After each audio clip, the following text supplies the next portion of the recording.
Okay live. Good evening everyone, good evening. कैसे हैं आप सब लोग? मैं उम्मीद करती हूँ कि आप सब लोग बहुत अच्छे होंगे और बहुत अच्छे से अपनी पढ़ाई को कंटिन्यू कर रहे होंगे। नमस्ते भाइयों और बहनों, जल्दी से लाइव आइए। जो बच्चे लाइव नहीं आए हैं तो वो एक बार जल्दी से लाइव आ जाएं, उसके बाद आज की क्लास स्टार्ट करते हैं। और जैसा कि मैंने आपको प्रॉमिस किया था कि इस वीकेंड पे मैं ह्यूमन डिजीज के टोटल क्वेश्चंस करवाने वाली हूँ, चाहे वो इजी लेवल के हों, चाहे थोड़े बहुत मॉडरेट लेवल के हों, चाहे वो हाई लेवल के हों। सारे के सारे क्वेश्चंस ह्यूमन डिजीज के आज की क्लास में, कल की क्लास में, और जरूरत पड़ी अगर क्वेश्चंस थोड़े बच गए हैं कुछ तो मैं वो परसों भी करवा दूंगी। लेकिन जैसा मैंने प्रॉमिस किया था कि इस वीकेंड पे मैं आपको पूरा का पूरा प्रैक्टिस वाली क्लास ह्यूमन डिजीज, कोई भी आप वनडे कॉम्पिटिटिव एग्जाम दे रहे हैं, छोटे से लेकर बड़े लेवल का, सब में हमेशा दो तीन क्वेश्चंस ह्यूमन डिजीज से देखने को मिलते ही मिलते हैं। इस बात पर आप सब लोग एग्री करते होंगे कि हाँ जी मैम, हमने एग्जाम दिया है, या हमने कभी प्रैक्टिस क्लासेस लगाई हैं, या हमने कोई मॉक टेस्ट दिया है। तो ये ऐसा चैप्टर है जहां से हर साल क्वेश्चंस पूछे जाते हैं, तो क्यों ना ऐसे चैप्टर की हमें प्रैक्टिस करनी चाहिए, है ना। इसीलिए मैंने आज भी क्लास है 9 बजे, कल भी 9 बजे होगी। और अगर मुझे जरूरत पड़ी कि भाई कल की क्लास में सारे क्वेश्चंस नहीं हो पाए हैं ह्यूमन डिजीज के, क्योंकि मुझे ना बहुत सारे, तो आज देखो, आज मैं क्वेश्चंस लाई हूं, वो लाई हूं ऑप्शन वाले, 4 ऑप्शन वाले। कल मैं ऑप्शन वाले लेकर आऊंगी, लेकिन फिर मैं एक क्लास वन लाइनर क्वेश्चंस की भी करवाऊंगी, क्योंकि कुछ ऐसे क्वेश्चंस हैं जिनको आप बिना ऑप्शन के, आप ऐसे ही देखते ही, मतलब आपके दिमाग में उनका आंसर अपने आप आ जाना चाहिए। तो अगर कोशिश पड़ी तो कल नहीं होगा, कल अगर नहीं हुआ पूरा कंप्लीट ये चैप्टर तो परसों भी क्लास लेंगे इसकी, लेकिन मैं करवा दूंगी सारे क्वेश्चंस। अब मेरी बात को जरा ध्यान से सुनिएगा। पहली बात तो गुड इवनिंग नूर हसन अंसारी, साइंस स्पेशल 14 वाले बच्चों, तुम लोगों को चांटा मारूंगी पकड़ पकड़ के, तुम लोगों को मैंने डिजीज सारी करवा दी है, तो जो जो पढ़ाया है वो क्वेश्चंस तुम लोगों से होने चाहिए, ठीक है। आओ जल्दी आओ तुम साइंस 14 और बायो स्पेशल 6 वालों, क्योंकि तुम लोगों से जल्दी से आइए। जो बच्चे साइंस स्पेशल 14 के हैं और जो बच्चे बायोलॉजी स्पेशल 6 के हैं, इनको तो मैंने डिटेल में पढ़ाई है। रही बात यूट्यूब वालों के लिए, मेरी वीडियोस पढ़ी है पूरी ह्यूमन डिजीज की, किसने नहीं पढ़ी है थ्योरी क्लास, जाइए उसको पढ़ लीजिए। अब मेरी बात को जरा ध्यान से सुनना। देखो, कुछ क्वेश्चंस ऐसे हैं जिनकी लैंग्वेज तुम्हें समझ में नहीं आनी है। मैंने जानबूझ के ना कुछ यूपीएससी के क्वेश्चन, कुछ स्टेट पीसीएस के क्वेश्चन डाले हैं यहाँ पर, बीपीएससी में, आरएएस में, जेपीएससी में, एमपीएससी में पूछे हुए क्वेश्चन डाले हैं। वो इसलिए कि मेरी क्लास में सिर्फ सीजीएल का बच्चा या रेलवे का बच्चा नहीं बैठता है, सारे स्टेट पीसीएस के बच्चे भी हैं मेरे से पढ़ने वाले। तो मैं इन सबके लेवल को मेंटेन रखने के लिए कुछ ऐसे क्वेश्चंस लेकर आई हूं। लेकिन ऐसा नहीं है कि वो सिर्फ स्टेट पीसीएस में पूछे हुए, आपसे नहीं पूछे जा सकते, किसी भी एग्जाम में पूछे जा सकते हैं। इसलिए तो घबराना नहीं है अगर कुछ क्वेश्चंस नहीं भी बनते हैं। जो मैं लिखवा रही हूं आज नहीं बन रहे हैं, लेकिन आज की क्लास के बाद अगर फिर आपने कभी इन फ्यूचर सेम क्वेश्चंस को आपने देख लिया तो आप लगा दोगे, ठीक है। तो बिल्कुल नहीं घबराना है कि मैम आपने 30 क्वेश्चन करवाए, हमारे 5 ही सही हुए। आज चाहे आपके 5 ठीक हो, 7 ठीक हो, लेकिन आज के बाद अगर कभी भी ह्यूमन डिजीज के क्वेश्चंस आपको देखने को मिलेंगे तो उस दिन गलत करोगे तो फिर उस दिन तुम्हारे लिए वो गलत बात है, ठीक है। करें फिर स्टार्ट आज की क्लास। चलिए, अब कुछ बच्चे कह रहे हैं कि एनटीपीसी सीबीटी 1 की कट ऑफ कब आने वाली है। मुझे लगता है इस मंथ के एंड में या सितंबर फर्स्ट वीक में एनटीपीसी सीबीटी 1 की कट ऑफ जारी कर देनी चाहिए। और फिर आप लोग सीबीटी 2 के लिए प्रिपेयर कीजिए बढ़िया तरीके से, क्योंकि अगर किसी के अच्छे मार्क्स आ रहे हैं, आप लोगों ने अपने अपने आंसर की से रो मार्क्स निकाल लिए होंगे, तो सीबीटी 2 के लिए आप तैयारी कीजिए। सीबीटी 2 में बढ़िया तरीके से 18-19 नंबर का आपको साइंस देखने को मिलेगा। करें फिर स्टार्ट आज की क्लास। आ चुके हैं सब लोग? हाँ भाई, नमस्ते नमस्ते सब लोग, नमस्ते, ठीक है, सबको नमस्ते। एक कह रहे हैं कि मैम मुंडी पटक पटक के प्रणाम। अरे यार, मुंडी पटक पटक के प्रणाम करोगे तो कैसे काम चलेगा? तुम लोग ऐसी बातें मत किया करो। चलो फिर स्टार्ट करते हैं आज के क्वेश्चन बिना टाइम वेस्ट किए हुए, क्योंकि मेरे पास भी 1 से 1.5 घंटा ही है, तो 1-1.5 घंटे में बढ़िया तरीके से क्वेश्चंस की प्रैक्टिस करते हैं। और मैं फिर कह देती हूँ, घबराना नहीं है कि आप ये सोचोगे कि मैम ये तो आपने थ्योरी क्लास में करवाया नहीं। मैंने 8-10 क्वेश्चन जानबूझ के डाले यहाँ पर, और वो मैंने रख रखे थे कि भाई सब जिस दिन मैं प्रैक्टिस करवाऊंगी बच्चों को, और इस क्लास को हल्के में मत लेना। जैसे आप मेरी थ्योरी क्लास के नोट्स बनाते हो ना, इस क्लास के भी नोट्स बनाना, ताकि जो कुछ नया कॉन्सेप्ट आज सीखने को मिल रहा है वो अपनी थ्योरी क्लास वाली नोटबुक में नोट कर लेना। आइए फिर स्टार्ट करते हैं आज की क्लास। सबसे पहला क्वेश्चन, पहले क्वेश्चन को ध्यान से पढ़िएगा। जिस भी मीडियम में आपको पढ़ना है, हिंदी, अंग्रेजी, जो भी मीडियम है भाई साहब आपका, उसमें पढ़ लो। पहला क्वेश्चन क्या कह रहा है? Antivenom against snake poison contains. मान लीजिए क्वेश्चन क्या कह रहा है, पहले ध्यान से क्वेश्चन को पढ़िए। सांप के जहर के खिलाफ प्रतिविष में क्या होता है? कुछ जहरीले सांप होते हैं, सारे सांप जहरीले नहीं होते हैं। जैसे अगर मैं इंडिया में बात करूं तो इंडिया में किंग कोबरा हो गया, है ना, किंग कोबरा हो गया, ब्लैक मामा हो गए, ये है कुछ सांप जिनके अंदर जहर होता है, लेकिन सारे सांप में जहर नहीं होता है। अगर जहरीले सांपों की हम बात करें ना, तो ऐसे सांप जो पानी के अंदर रहते हैं वो ज्यादा जहरीले होते हैं। जो आपके धरती वर्ती पे रहते हैं ना, स्थलीय जो होते हैं, वो इतने जहरीले नहीं होते हैं। इंडिया में किंग कोबरा हो गया, ब्लैक मामा हो गया, ये दोनों जहरीले सांप होते हैं। लेकिन यहां पर क्वेश्चन क्या कह रहा है कि आपको किसी सांप ने काट लिया, तो सांप को काट लिया तो आप डॉक्टर के पास जाओगे, आप तो क्या जाओगे, आपको लेकर जाएंगे आपके आसपास के लोग। तो डॉक्टर कहेगा भैया जल्दी से एंटीवेनम इंजेक्शन की प्रिपरेशन करो, क्योंकि इस पेशेंट को लगाना है एंटीवेनम, आपके इंजेक्शन लगाया जाएगा, एंटीवेनम इंजेक्शन लगाया जाएगा। तो क्वेश्चन क्या कह रहा है कि जो डॉक्टर, सांप ने आपको काटा और आपके खून में क्या फैल गया है, जहर फैल गया है, तो उस जहर के प्रभाव को कम करने के लिए जो एंटीवेनम इंजेक्शन लगता है, उस एंटीवेनम इंजेक्शन के अंदर क्या होती है?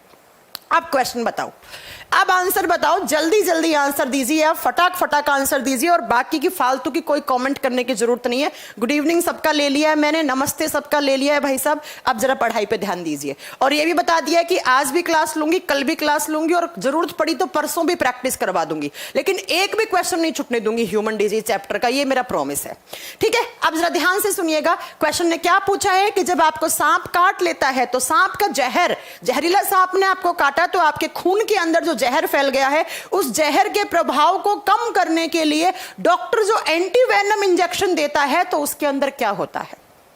इस क्वेश्चन का आंसर 4 ऑप्शन है। पहला है एंटीजन। अरे एंटीजन तो हो ही नहीं सकता, सांप का जो जहर है वो खुद ही एज ए एंटीजन काम करता है। सांप का जो जहर फैल रहा है वो खुद ही एंटीजन की तरह काम करेगा, तो एंटीजन ऑप्शन कट हो चुका है। दूसरा है एंटीजन एंटीबॉडी कॉम्प्लेक्स, नहीं हो सकता। तीसरा है एंटीबॉडी, चौथा है एंजाइम। एंजाइम तो वैसे ही आप कट कर दोगे, एंजाइम्स तो क्या होते हैं, बायो कैटलिस्ट होते हैं, वो तो केमिकल रिएक्शन को फास्ट करने का काम करते हैं। अगर एंजाइम जहर को मार रहे होते तो फिर बात ही क्या होती। यहां पर इसका आंसर होगा एंटीबॉडीज। डॉक्टर जो एंटीवेनम इंजेक्शन लगाता है, जिसे आप बोलते हैं प्रतिविष, उसके अंदर क्या करते हैं, एंटीबॉडीज डालते हैं। वो एंटीबॉडीज जो सांप के जहर से क्या बनाई है हमारे बॉडी में, एंटीजन बनी है, ये एंटीबॉडी जाएंगी और उस एंटीजन के ऊपर बाइंड होंगी, और बाइंड होने से एंटीजन एंटीबॉडी कॉम्प्लेक्स बनाएंगी, और जिससे सांप का जो जहर है वो आगे बाकी के ऑर्गन्स में नहीं फैलेगा, या उस सांप के जहर से जो एंटीजन्स क्रिएट हो रही हैं, जो जहर बन रहा है, उसके प्रभाव को कम किया जाएगा। तो जो एंटीवेनम इंजेक्शन लगता है उसके अंदर एंटीबॉडीज डाली जाती हैं। अब मेरी बात को ध्यान से सुनना, 2 टाइप के इंजेक्शन लगते हैं। अभी कोरोना वायरस के खिलाफ आप वैक्सीन लगवा रहे हो, तो उसमें क्या हो रहा है, उसमें कोरोना वायरस को किल करके, मार करके, और इस वैक्सीन के अंदर डाल के आपके बॉडी में डाल रहे हैं, ताकि उस कोरोना वायरस जाए, वो मरा हुआ कोरोना वायरस जाएगा डीएक्टिवेटेड, और आपका इम्यून सिस्टम उसको पहचानेगा और एंटीबॉडीज बनाएगा। तो एक तो ये तरीका है इंजेक्शन लगाने का, वैक्सीन लगाने का। दूसरा क्या है, आप पहले से ही रेडीमेड क्या कर लो, एंटीबॉडीज बना लो और उन एंटीबॉडीज को ट्रांसफर कर दो। अब एक बात बताओ, सांप का जहर आया, मुझे सांप ने काट लिया, मेरे बॉडी में जहर आया, अब मेरा बॉडी, मेरा इम्यून सिस्टम एंटीबॉडीज तो बनाएगा, लेकिन भैया जितने समय में बनाएगा उतने समय में तो मैं भगवान के पास पहुंच चुकी हुई होंगी। क्यों? क्योंकि सांप का जहर पहले सर्कुलेटरी सिस्टम, बाद में नर्वस सिस्टम, दोनों को ब्लॉक कर देगा, खत्म इंसान। तो इसलिए डॉक्टर क्या करता है, पहले से रेडीमेड एंटीबॉडीज डालता है। रेडीमेड मतलब पहले से ही बनी हुई एंटीबॉडीज डालेगा, और ये बनी हुई एंटीबॉडीज हैं, ये जाकर एंटीजन एंटीबॉडी कॉम्प्लेक्स बनाएंगे, और इससे सांप के जहर का प्रभाव कम होगा। तो याद रखिएगा, जो एंटीवेनम इंजेक्शन लगता है उसके अंदर एंटीबॉडीज होती हैं, पहले से बनाई हुई एंटीबॉडीज, वो पहले से उनका पूरा एकदम लेबोरेटरी में बनाकर और कहीं से भी आइसोलेट करके पूरा उसके ऊपर एक्सपेरिमेंट करके उसके बाद रेडीमेड क्या डालते हैं, एंटीबॉडीज। तो इस क्वेश्चन का आंसर सी होगा, बी मत करना। एंटीबॉडीज डालेंगे तब जाकर एंटीजन एंटीबॉडी कॉम्प्लेक्स बनेगा। तो दोनों चीजें अलग हैं। तो इस क्वेश्चन का आंसर क्या होना चाहिए? सी आंसर होना चाहिए। बता दोगे? ठीक है, चलो आइए नेक्स्ट क्वेश्चन पे चलते हैं। अच्छा हाँ, एक क्वेश्चन और बना इसमें से कि सांप का जो जहर है वो कौन कौन से सिस्टम को इफेक्ट करता है। एक तो खून में इंफेक्शन करता है। अब खून आप कहां पढ़ते हैं? खून पढ़ते हैं हम सर्कुलेटरी सिस्टम, परिसंचरण तंत्र में पढ़ाया था मैंने खून। दूसरा, फिर धीरे धीरे जाकर दूसरे किस सिस्टम को इफेक्ट करेगा सांप का जहर? नर्वस सिस्टम, तंत्रिका तंत्र को प्रभावित करेगा। और जब तक नर्वस सिस्टम के पास पहुंचेगा बस तब इंसान खत्म होने वाला होगा। तो याद रखिएगा, ये भी क्वेश्चन बन सकता है। और इंडिया में सबसे जहरीला सांप किसे माना गया है? किंग कोबरा या ब्लैक मामा, दोनों। आइए दूसरे क्वेश्चन पे चलते हैं। क्या कह रहा है दूसरा क्वेश्चन? आपसे कह रहा है कि which is a symbiotic inside human intestine. Symbiotic की स्पेलिंग सही करो सबसे पहले तो। सिम्बायोटिक की स्पेलिंग गलत कर रखी है। सिम्बायोटिक, हमारी इंटेस्टाइन में कौन सा बैक्टीरिया है? ओहो, विच इज सिम्बायोटिक इनसाइड, और इसका हिंदी कुछ और कर रखा है। एक सेकंड रुको, इसकी हिंदी, ओहो, हिंदी में कुछ और है, इंग्लिश में क्वेश्चन कुछ और है। चलो हिंदी से, ऑप्शन से करते हैं। इंग्लिश इसकी छोड़ देना, थोड़ा सा क्वेश्चन को टाइपिंग में एरर हुआ है, पता नहीं टाइपिस्ट लोग में नींद में टाइप करते हैं क्या क्वेश्चन। देखो क्या बोले, निम्नलिखित में से कौन सा एक विषाणु जनित रोग है। क्या पूछा है आपसे? पूछ रहा है कि वायरस से होने वाली डिजीज कौन सी है, इनमें से कौन सी एक वायरस से होने वाली डिजीज है। चलो अब आप कर दोगे आंसर। इनमें से, ये छोड़ देना ऊपर वाला, इंग्लिश वाला मत पढ़ना, ये किसी और क्वेश्चन की यहाँ इंग्लिश टाइप हो गई है, वो बाद में आएगा क्वेश्चन तो हम उस पर डिस्कस भी करेंगे बाद में, ठीक है। पहले ये सुन लीजिए कि निम्नलिखित में से कौन सा एक विषाणु जनित रोग है, वायरस से होने वाली बीमारियां कौन सी हैं इनमें से। सबसे पहला है पोलियो। बताओ पोलियो किससे होता है? लिखवाया है मैंने, पोलियो एंटेरो पोलियो वायरस से होता है। एंटेरो पोलियो वायरस से पोलियो होता है, तो भैया ये तो वायरस से होने वाली है। मीजल्स, याद करो मैंने कहा था measles is a highly communicable disease. Measles जिसको हिंदी में खसरा बोलते हैं, किसकी वजह से होती है? रुबेला वायरस की वजह से होती है, तो ये भी एक वायरस से होने वाली बीमारी है। तीसरा है हाइड्रोफोबिया। अब कुछ बच्चे सोचेंगे हाइड्रोफोबिया, याद करो मैंने कहा था जब कुत्ता काटता है आपको, जब बंदर काटता है, जब बिल्ली काटती है, तो हमारे बॉडी में एक वायरस छोड़ के चले जाते हैं। कौन सा? रेबडा वायरस। और इस रेबडा वायरस की वजह से जो बीमारी होती है वो कौन सी होती है? रेबीज होती है। तो रेबीज का ही दूसरा नाम मैंने कहा था हाइड्रोफोबिया बीमारी भी कहा जाता है। अब यहां पर अगर आपका कॉन्सेप्ट सही होता होगा, सही से पढ़ा होगा, तो आई प्रॉमिस आपका क्वेश्चन गलत नहीं हो सकता। पोलियो एंटेरो पोलियो वायरस से होता है, तो ये भी एक विषाणु जनित रोग है। मीजल्स, खसरा रुबेला, मैंने कहा था दो टाइप के मीजल्स होते हैं, मीजल्स और एक जर्मन मीजल्स, रुबेला वायरस की वजह से होता है। Hydrophobia is the another name of rabies. Rabies बीमारी का ही दूसरा नाम होता है, उसे हाइड्रोफोबिया कहा जाता है। क्यों कहा जाता है मैंने इसको भी एक्सप्लेन किया था, क्योंकि अगर आपको रेबीज ज्यादा दिन तक रह जाता है, ये रेबडा वायरस, तो आपको पानी वानी से डर लगने लग जाता है, पानी से दूर भागना, हाइड्रोफोबिया। तो इस क्वेश्चन का आंसर हो जाएगा ऑल ऑफ द अबव। सारी की सारी वायरस से होने वाली बीमारियां हैं। हो गया? चलो आइए नेक्स्ट क्वेश्चन पे चलते हैं। क्वेश्चन नंबर 3 क्या कह रहा है? क्वेश्चन नंबर 3 अच्छा क्वेश्चन है। क्या पूछ रहा है? Food poisoning. फूड पॉइजनिंग, भोजन विषाक्तता, या इसी का दूसरा नाम होता है botulism. Botulism is caused by the infection of species of. पूछा है कि जो फूड पॉइजनिंग होती है, अक्सर बहुत जल्दी फूड पॉइजनिंग हो जाती है। आप ऐसे शहर के अंदर रहते हैं जिस शहर में मतलब आप घर पे खुद खाना नहीं बनाते हैं, बाहर से पैक्ड आइटम लाते हैं घर पे और वही खाते रहते हैं। कुछ लोगों को मैंने देखा है कि बाहर की चिप्स खाते रहते हैं, कुरकुरेज खाते रहते हैं, या क्या करते हैं फ्रूट्स भी लाते हैं तो वो पैक्ड वाले लेकर आते हैं, इतने अपने आप को अंग्रेज समझते हैं वो। तो उन्हीं लोगों को मेनली फूड पॉइजनिंग होता है। तो फूड पॉइजनिंग जिसका दूसरा नाम है बोट्यूलिज्म, इसी बीमारी का दूसरा नाम है बोट्यूलिज्म। किस प्रजाति के संक्रमण से होता है? अब ऑप्शंस को आप देखोगे तो आप एक एक चीज को अगर एक्सप्लेन करोगे तो आप ऑप्शन से इस क्वेश्चन को कर सकते थे। ऑप्शन नंबर 1 क्या कह रहा है? एजेटोबैक्टर। याद कीजिए क्लास में एजेटोबैक्टर तो मैंने कहा था नाइट्रोजन फिक्सेशन बैक्टीरिया कहलाते हैं। इनका काम क्या होता है? नाइट्रोजन को नाइट्रोजन का स्थिरीकरण करना।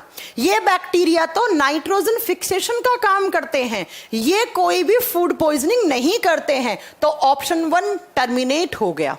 Option number C, lactobacillus. कहां होते हैं लैक्टोबैसिलस बैक्टीरिया? दूध को दही में बदलने वाले, दूध को दही में बदलने वाले बैक्टीरिया होते हैं, वो लैक्टोबैसिलस बैक्टीरिया होते हैं। ये तो दही में होते हैं। और क्या दही से फूड पॉइजनिंग होती है? नहीं होती। तो इस ऑप्शन को भी टर्मिनेट कर दो। नेक्स्ट आता है राइजोबियम। अगर आपको याद हो तो मैंने कहा था राइजोबियम बैक्टीरिया भी क्या करते हैं?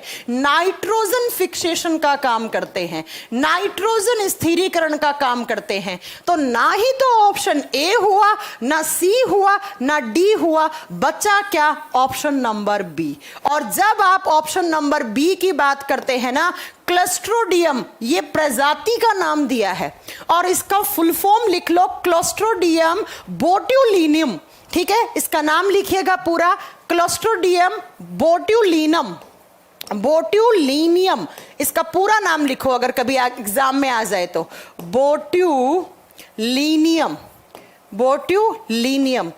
इस बैक्टीरिया की वजह से, ये क्या है? ये एक बैक्टीरिया है, ये एक जीवाणु है। इसकी वजह से क्या होता है? फूड पॉइजनिंग होता है, जिसमें आपका पूरा का पूरा डाइजेस्टिव सिस्टम इफेक्ट हो जाता है। आपको लूज मोशंस लग जाते हैं, कुछ भी खाओगे पचेगा नहीं, लूज मोशंस, उल्टी दस्त हो जाएंगे और आपके शरीर में कमजोरी आ जाएगी। इसे ही बोलते हैं फूड पॉइजनिंग। कुछ भी खाओगे पेट में जलन होने लग जाएगी, चाहे आप अच्छा भी खा रहे हो। अब बात ये आती है, अगर एग्जाम में क्वेश्चन आ गया, एग्जाम में देखिए किस तरीके से क्वेश्चन पुटअप होते हैं। फूड पॉइजनिंग किसके इन्फेक्शन से होती है? Bacteria, virus? तो भाई साहब ये क्या है? एक बैक्टीरिया।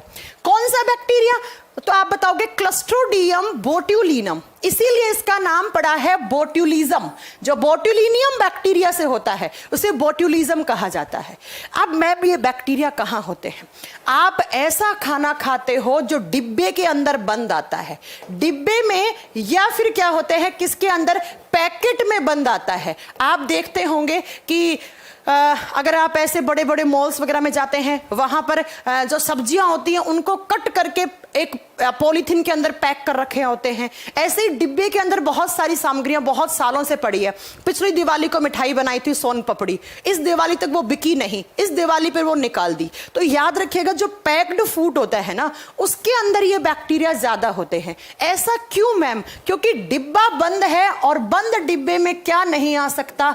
ऑक्सीजन। तो ये बैक्टीरिया ऑक्सीजन की एब्सेंस में आते हैं, ये बैक्टीरिया ऑक्सीजन की एब्सेंस में पनपते हैं और बच्चों बहुत खतरनाक होते हैं। ये बैक्टीरिया सीधा का सीधा जाकर नर्वस सिस्टम पर इफेक्ट करते हैं। ठीक है, तो बहुत खतरनाक। अगर बिगड़ जाए ना फूड पॉइजनिंग तो इंसान के बचने के चांसेस बहुत कम हो जाते हैं, क्योंकि वो सीधा जाकर इंसान के नर्वस सिस्टम पर अटैक करते हैं ये बैक्टीरिया। तो इसीलिए पैक्ड आइटम ना खाएं, जो फ्रेश वेजिटेबल्स आती हैं खेत से या जो फ्रेश फ्रूट्स आते हैं उनको ही खाया करें, पैक्ड चीजों को अवॉइड किया करें।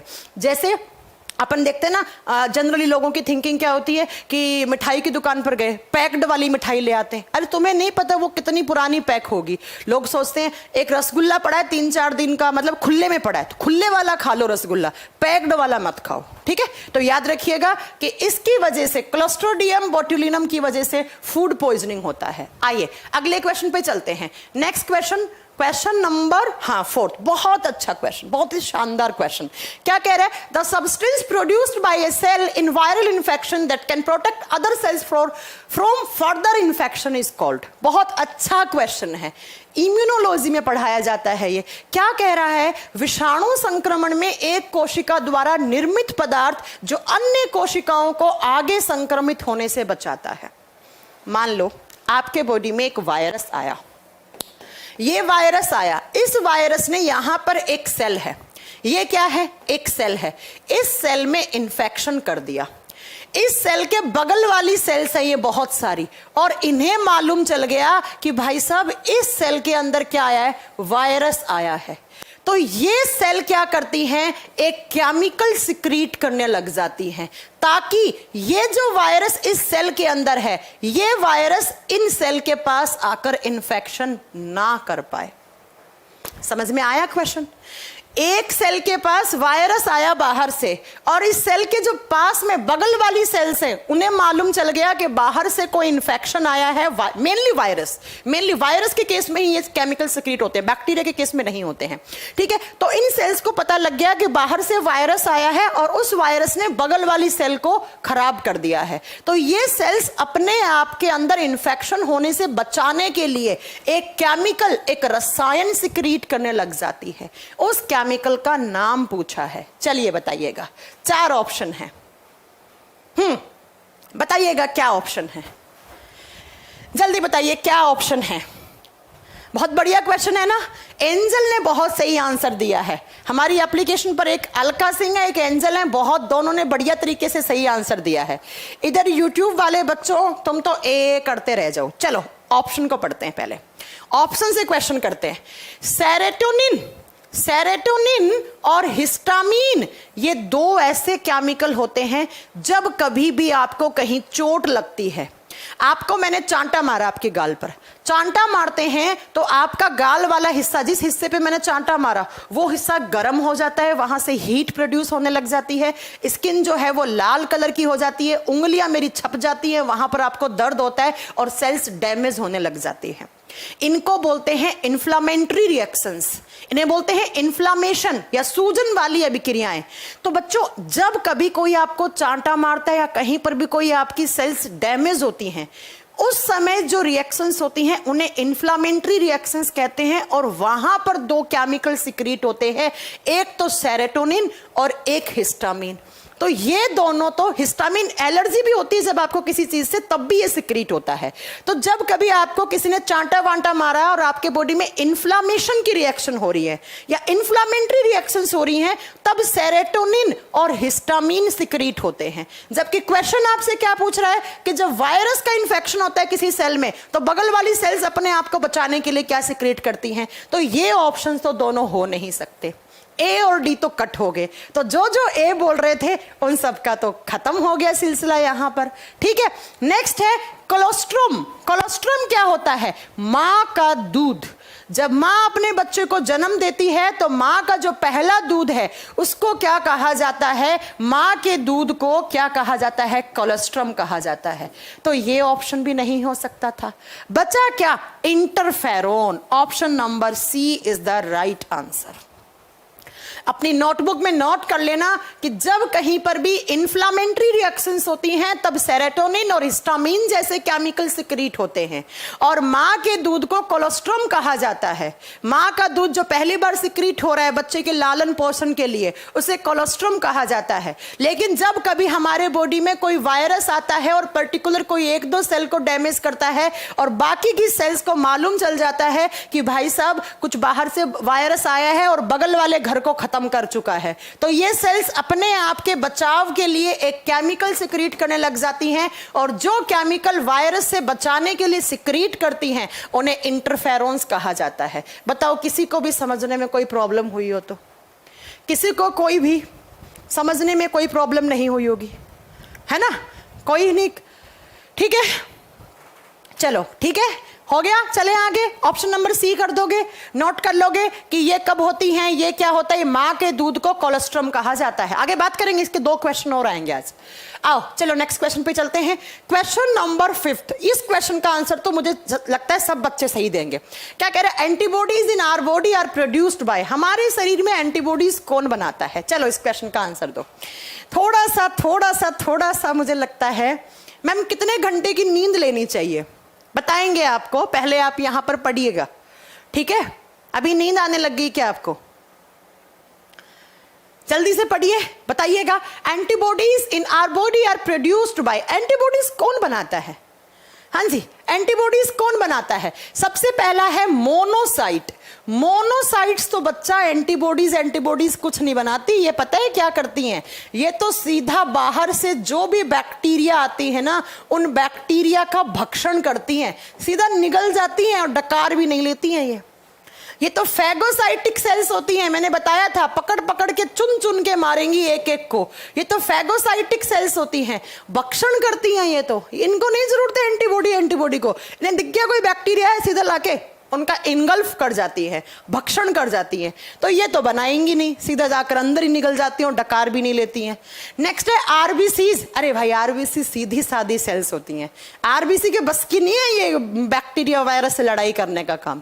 आरबीसी क्या करती हैं, बेचारी सीधी सादी सेल्स हैं, ऑक्सीजन और ग्लूकोज वगैरह को ट्रांसपोर्ट करने का काम करती रहती हैं। ऑक्सीजन, CO2 एंड ग्लूकोज, इनको ट्रांसपोर्ट करने का काम करती है, क्योंकि आरबीसीज के पास हीमोग्लोबिन होता है और हीमोग्लोबिन ऑक्सीजन को और CO2 को दोनों को ट्रांसपोर्ट करता है। तो आरबीसी बेचारी सीधी सादी सेल्स हैं। ये भी ऑप्शन कट गया, ये भी ऑप्शन कट गया। अब आपकी गरारी फंस गई सी और डी ऑप्शन में। सी में है बी लिम्फोसाइट्स, डी में है टी लिम्फोसाइट्स। अब मेरी बात को कान खोलकर अपनी खोपड़ी में नहीं, खोपड़ी के अंदर जो दिमाग है ना, उसके अंदर जरा ध्यान से सुनना क्या सेट करना है। लिम्फोसाइट्स क्या होती हैं? लिम्फोसाइट्स एक टाइप की WBC होती हैं। ये एक टाइप की व्हाइट ब्लड सेल्स होती हैं, श्वेत रुधिर कोशिकाएं होती हैं, ठीक है। और ये लिम्फोसाइट्स दो टाइप की होती हैं, एक होती है बच्चों बी लिम्फोसाइट, एक होती है टी लिम्फोसाइट। बी लिम्फोसाइट को मालूम चला कि बाहर से कोई भी इंफेक्शन आया है, बाहर से मान लो कोई वायरस आया है, तो लिम्फोसाइट उसको पहचानेंगी और पहचान कर उस वायरस के खिलाफ बनाती हैं एंटीबॉडीज। क्या बनाती हैं? एंटीबॉडीज बनाती हैं। फिर ये एंटीबॉडीज जाएंगी और उस वायरस को मार देंगी, उस वायरस को मार देंगी। लेकिन ये जो टी लिम्फोसाइट होती है ना, ये इतनी एग्रेसिव होती हैं, ये कहती हैं भैया हमारे में इतना पेशेंस नहीं है कि मैं पहले एंटीबॉडी बनाऊं, फिर उस एंटीबॉडी को जाऊं भेजूं और वो एंटीबॉडी उसे मारे। ना भैया, मैं सीधा जाऊंगा और जो टारगेट है उस टारगेट के ऊपर जाकर उसे ही मार दूंगा, मैं वायरस को ही मार दूंगा। तो ये जो हैं बी लिम्फोसाइट्स, ये एंटीबॉडीज बनाती हैं। बी लिम्फोसाइट एंटीबॉडी बनाकर एंटीबॉडी को भेजेंगे वायरस के पास कि जाओ वायरस आया उसको मारो। लेकिन ये जो टी वाली होती है ना, टारगेट सेल्स, ये तो सीधी जाती है और जो टारगेट पार्ट है ना उसी को जाके मार देती है। अरे वही बात, मान लो आपके घर में चोर घुसाए, तो आप दो तरीके अपनाओगे। या तो क्या करोगे आप, चोर आएगा तो कोई अपने अस्त्र शस्त्र निकालोगे, आपके घर में जो भी है, लठ है या आपके घर में कोई अपने सरिया रख रखा है या आपके घर में कोई चाकू है या बंदूक है, वो निकालोगे आप। या एक आपका भाई है इतना अग्रेसिव, मैं जा रहा हूं उस चोर को मैं निपट लूंगा, अपने आप देख लूंगा।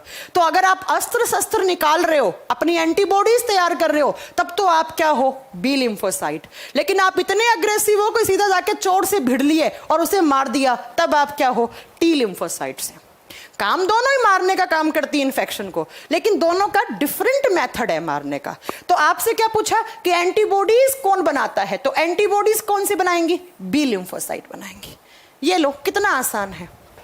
चलिए अगले क्वेश्चन पे चलते हैं। नेक्स्ट क्वेश्चन क्या कह रहा है? नेक्स्ट क्वेश्चन बहुत अच्छा क्वेश्चन है, इसको स्टार कर लीजिएगा। अक्सर स्टेट पीसीएस के एग्जाम में ऐसे क्वेश्चन देखने को मिलते हैं, फिर मत कहना, ठीक है।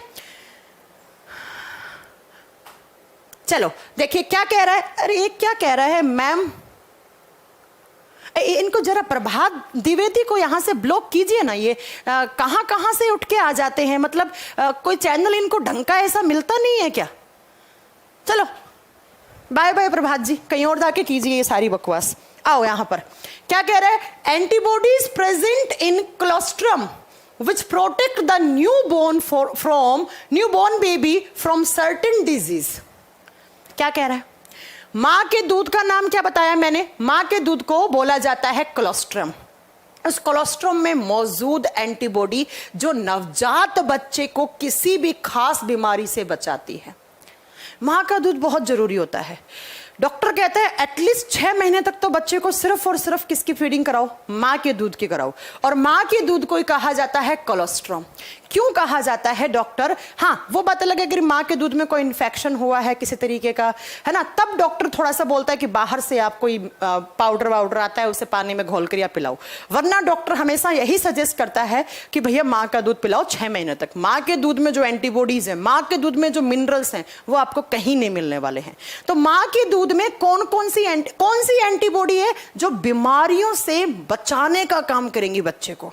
देखो बच्चों, एक बात बताऊं, ये चारों की चारों एंटीबॉडीज मतलब माँ से बच्चों को मिलती हैं। लेकिन अगर हम यहाँ पर इस एक एक एंटीबॉडी की बात करते हैं, आईजी का मतलब होता है इम्यूनोग्लोबिन, इम्यूनोग्लोबिन। आईजीजी भी एक एंटीबॉडी है, ये भी माँ से बच्चे में आती है। किसके थ्रू आती है?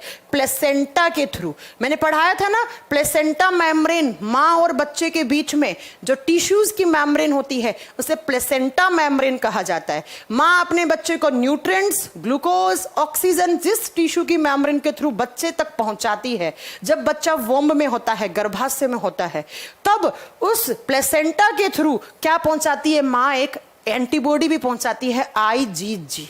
ये हो गई पहली। दूसरा है आईजीए, ये भी माँ के दूध में होती है। और यही जो है ना आईजीए एंटीबॉडी, बच्चों ये छोटे बच्चे को, जब छोटे बच्चे के बॉडी में जाएगी तो उसको इन्फेक्शन से बचाने का काम करती है। ये क्या करती है? इन्फेक्शन से बचाने का काम करती है। क्वेश्चन ने भी क्या पूछा कि वो कौन सी एंटीबॉडी है मां के दूध में जो बच्चे को बीमारियों से बचाने का काम करेगी। तो क्वेश्चन के मुताबिक तो आंसर ऑप्शन नंबर बी हो गया। याद रख लेना, आईजीए हमारी आंखों में भी होती है बीमारियों। आईजीए, जब आपके आंसू निकलते हैं ना, टीयर्स, फालतू में ना बहाया करें इनको। आंसुओं में भी कौन सी एंटीबॉडी होती है? तो लिख दीजिएगा, आंसुओं में भी आईजीए होती है। तो फालतू ना बहाएं इन्हें, जरूरत है तभी इनको निकालें बाहर, वरना तो बहुत सारा आईजीए चला जाएगा। ज्यादा रो लोगे तो फिर आंखें सूख जाएंगी, आंखों में इन्फेक्शन हो जाएगा। तो माँ के दूध में आईजीए एंटीबॉडी होती है जो बच्चे को इन्फेक्शन से बचाने का काम करती है। अब बच्चों ये आईजीडी भी माँ के दूध में होता है, ये भी होता है आईजीई। एक दो क्वेश्चन बता रही हूं, नोटबुक में नोट कर लेना। सबसे ज्यादा ये वाली होती है, सबसे ज्यादा जो मां अपने बच्चे को एंटीबॉडी देती है वो आईजीजी देती है, क्योंकि वो प्लेसेंटा के थ्रू आती है। बाकी ये तीनों दूध में होती हैं, ठीक है। आईजीई सबसे कम होती है, ये वाली सबसे कम होती है। और जो बीमारियों से बचने के लिए मां ने अपने दूध में क्या डाली एंटीबॉडी, वो आईजीए है, वो आईजीए है। तो ये क्वेश्चन अक्सर साइंस एंड टेक में यूपीएससी वगैरह पूछ लेता है, अच्छा क्वेश्चन है। अब इसके अलावा मैं बताती हूं आपको, देखो माँ के दूध में ये तो सब हो ही गई, आईजीए तो मेन एंटीबॉडी होगी। इसके अलावा देखो माँ के दूध में आयरन होता है, कैल्शियम होता है, मैग्नीशियम होता है, विटामिन B12 होता है, इसके अलावा विटामिन B6 वगैरह भी होता है। तो ये देखो, इससे माँ के दूध से अच्छा तो कोई दूध ही नहीं माना जाता। इसीलिए डॉक्टर कहता है एटलीस्ट 6 मंथ्स तक तो आप बच्चे को माँ का दूध ही पिलाइए, ठीक है। तो इस क्वेश्चन का आंसर इस तरीके से आपको याद रखना है। चले फिर इसका आंसर क्या हो जाएगा? आईजीए। और यही एंटीबॉडी हमारे आंसुओं में भी होती है, हमारे टीयर्स में भी होती है, आंसुओं में भी होती है। आइए अगले क्वेश्चन पे चलते हैं। नेक्स्ट क्वेश्चन कौन सा है? Question number 7। अगेन बहुत अच्छा क्वेश्चन, बहुत ही शानदार क्वेश्चन। लाइसोजाइम प्रेजेंट इन, क्या पूछा है आपसे? Saliva tears destroy. हमारे लार में एक स्पेसिफिक टाइप के क्या पाए जाते हैं? एंजाइम। उन्हीं एंजाइम का नाम होता है लाइसोजाइम एंजाइम। लाइसोजाइम कहां कहां होते हैं? आपके पसीने में होते हैं, आपकी लार में होते हैं और आपकी आंसुओं में होते हैं। इनका काम क्या होता है? जब मैंने आपको पढ़ाया होगा सलाइवा के बारे में, लार के बारे में, तो वहां पर मैंने बताया होगा हमारी लार में एक एंजाइम होता है, कौन सा? Lysozyme enzyme. और ये एंजाइम का फंक्शन पूछा है, क्यों होते हैं ये एंजाइम? 4 ऑप्शन है। पहला क्या करता है? वायरस को मारता है। अरे भैया, अगर वायरस को अगर यही मार रहे होते हैं आंसू, सलाइवा, तो आज कोरोना वायरस को तो हम रो रो के मार देते। समझ रहे हो आप? हमारे पसीने से मर जाता कोरोना वायरस। तो जो लाइसोजाइम होते हैं वो वायरस को नहीं मारते। अगर वायरस को मार रहे होते तो हमारा पसीना फेंक के मारते हम, है ना, तो मर जाते वायरस। तो ये नहीं है। नेक्स्ट है सर्टन फंगी, क्या कवक को मारते हैं? नहीं। लाइसोजाइम क्या करते हैं? सर्टन टाइप ऑफ बैक्टीरिया, कुछ बैक्टीरिया हैं उन्हें मारने का काम करते हैं, सारी बैक्टीरिया को मारने का काम नहीं करते हैं। अगर सारी बैक्टीरिया को मारने का काम कर देते तो आज हमें बैक्टीरिया से कोई बीमारी ही नहीं होती। सारी बैक्टीरिया से हमारे आंसू लड़ लेते, पसीना लड़ लेता, या हमारी लार लड़ लेती। तो याद रखिएगा, हमारी लार में, हमारे आंसुओं में, हमारे पसीने में लाइसोजाइम नामक कुछ बैक्टीरिया प्रेजेंट होती हैं, और ये कुछ एंजाइम प्रेजेंट होते हैं, और ये एंजाइम कुछ कुछ का मतलब है कुछ 5-10% बैक्टीरिया हैं जिन्हें ये मारने का काम करते हैं। सारे बैक्टीरिया को नहीं मार सकते। अगर सारे को मार रहे होते तो आज कोई बीमारी नहीं होती हमें बैक्टीरिया से। तो इस क्वेश्चन का आंसर क्या होगा? सर्टेन टाइप्स ऑफ बैक्टीरिया, कुछ प्रकार की बैक्टीरिया को मार देते हैं। हो गया, खत्म, लिख लोगे? चलो आइए नेक्स्ट क्वेश्चन पे चलते हैं। Question number 8। क्वेश्चन नंबर 8 क्या कह रहा है? ये आ गया वो वापिस question. Which is a symbiont inside human intestine। हमारी आंत में कौन सा एक सिम्बायोटिक बैक्टीरिया प्रेजेंट होता है? चलिए बताइए। हमारी जो आंत है, और आंत कौन सी? 2 आंतें होती हैं, एक छोटी आंत एक बड़ी आंत। यहां पर बात हो रही है लार्ज इंटेस्टाइन की, यहां पर बात हो रही है बड़ी आंत की। बड़ी आंत में कुछ बैक्टीरिया प्रेजेंट होती हैं। जरा बताइएगा कौन सी बैक्टीरिया है और क्यों है? चलो बताइए, जल्दी बताइएगा, जल्दी, फास्ट। क्वेश्चन का आंसर सोनल कुमारी का आ चुका है, एंजल का आ चुका है। और जब बच्चे यूट्यूब से क्लास देख रहे हैं, भाई साहब शेयर वेयर कर दिया करो। और जिनके पास नोटिफिकेशन नहीं आए, सब्सक्राइब कर लो हमारे चैनल को, ताकि कल की क्लास का आपके पास नोटिफिकेशन आ जाए। तो जिसने सब्सक्राइब नहीं किया, चैनल को सब्सक्राइब कर लीजिए सबसे पहले। क्लास का नोटिफिकेशन तभी आता है जब आपने हमारे चैनल को सब्सक्राइब कर रखा होगा, है ना? चलिए बताइए। सब सही आंसर दे रहे हैं क्योंकि मैंने इतना चिल्ला चिल्ला के पढ़ा रखी है ये चीज। तो लार्ज इंटेस्टाइन में कुछ बैक्टीरिया होते हैं जिन्हें क्या बोलते हैं? एस्चेरिया कोलाई। और मैंने कहा था कभी कभी शॉर्ट फॉर्म में लिखे हुए आएंगे ई कोलाई बैक्टीरिया। कौन से बैक्टीरिया होते हैं? E coli bacteria. अब ये क्यों होते हैं ई कोलाई बैक्टीरिया? पहली बात तो ई कोलाई बैक्टीरिया ने अपना घर बना रखा है। इनका घर है कौन? लार्ज इंटेस्टाइन, बड़ी आंत इनका घर है। या बोलते हैं लार्ज इंटेस्टाइन को हाउस ऑफ बैक्टीरिया, या बैक्टीरिया हाउस कहते हैं, बैक्टीरिया का घर कहते हैं। ये बैक्टीरिया बच्चों अच्छी बैक्टीरिया होती है। आपको मालूम है बैक्टीरिया गुड भी होती हैं और बैड भी होती हैं, लेकिन वायरस कभी अच्छे नहीं होते। कभी सुना है वायरस अच्छे होते? नहीं भाई साहब, वायरस अच्छे नहीं होते। बैक्टीरिया अच्छी भी होती है, बुरी भी होती है। बुरी वो बैक्टीरिया जो हमें बीमारियां करती हैं, अच्छी वो बैक्टीरिया जो हमें बीमारियां नहीं करती हैं। जैसे दही वाली बैक्टीरिया बीमारी नहीं करती, जैसे ई कोलाई बैक्टीरिया। तो एक्चुअली ये बैक्टीरिया हमारे लिए सही है, इसलिए हमने इसको रहने को घर दे रखा है। अब ये बैक्टीरिया क्यों होते हैं, पहले तो ये सुनो। जो भी फूड ऊपर से माउथ के बाद फूड पाइप में गया, फूड पाइप से स्टमक, स्टमक से स्मॉल इंटेस्टाइन, इनमें फूड का डाइजेशन हो गया, वो हो गया। पीछे से जो भी अनडाइजेस्टेड फूड आया है, इस अनडाइजेस्टेड फूड को सड़ाने और गलाने का काम करते हैं कौन से bacteria? E coli bacteria. Large intestine में जो अनडाइजेस्टेड फूड आया है उसके अंदर पनप जाएंगे ये बैक्टीरिया, उसे सड़ा देंगे, उसे गलाने का काम कर देंगे। और क्यों? एक तो देखो, इसको सड़ा देंगे, गला देंगे, फिर वो क्या हो जाएगा? वो मल में परिवर्तित हो जाएगा, वो फीसस में कन्वर्ट हो जाता है। दूसरी बात, ये बैक्टीरिया, इस बैक्टीरिया को हमने घर दिया रहने को। भाई जिस घर चाहिए और खाने को खाना चाहिए, और क्या चाहिए किसी भी ऑर्गेनिज्म को। दूसरा, ये खाता क्या है? इसी अनडाइजेस्टेड फूड को भी खाता है। अब बैक्टीरिया है, कितना सा खा लेगा? ना के बराबर खाएगा ना। अब इस बैक्टीरिया को हमने क्यों रख रखा है? क्योंकि ये बैक्टीरिया कुछ ना कुछ ढंग का काम कर रहा है। ये बैक्टीरिया है, इसके बॉडी में सिंथेसिस होता है विटामिन B12 और विटामिन के। विटामिन के और विटामिन B12, ये 2 जो विटामिन हैं वो इस बैक्टीरिया के शरीर के अंदर बनते हैं। तो ये हमें बदले में विटामिन के और विटामिन B12 देता है, और हमने उसे रहने को घर दे दिया और खाना दे दिया। इसका भी फायदा, हमारा भी फायदा, और क्या चाहिए? ये बैक्टीरिया है, हम ह्यूमंस हैं। तो बैक्टीरिया और ह्यूमंस 2 अलग अलग ऑर्गेनिजम्स एक साथ रहते हैं, एक साथ जीवन यापन करते हैं, एक दूसरे को लाभ पहुंचाते हैं। तो ऐसी बैक्टीरिया को ऐसे रिलेशनशिप को सहज जीवन संबंध या सिम्बायोटिक बैक्टीरिया कहा जाता है। समझ में आ गया? एग्जाम में क्वेश्चन क्या आएंगे? कौन से बैक्टीरिया रहते हैं? E coli. कहां रहते हैं? लार्ज इंटेस्टाइन में। क्या खाते हैं? Undigested food. काम क्या होता है? उस अनडाइजेस्टेड फूड को सड़ाना गलाने का काम करते हैं। उसके बाद बैक्टीरिया हमें कौन कौन से विटामिन देता है? विटामिन B12 एंड के। तो ऐसे रिलेशन को क्या कहा जाता है? Symbiotic relationship. ये लो, इस क्वेश्चन का आंसर ए हो जाएगा। आइए फिर अगला चलते हैं, नेक्स्ट क्वेश्चन पे चलते हैं। बहुत ही शानदार क्वेश्चन, आरएस के एग्जाम का पूछा हुआ क्वेश्चन, बहुत शानदार क्वेश्चन है।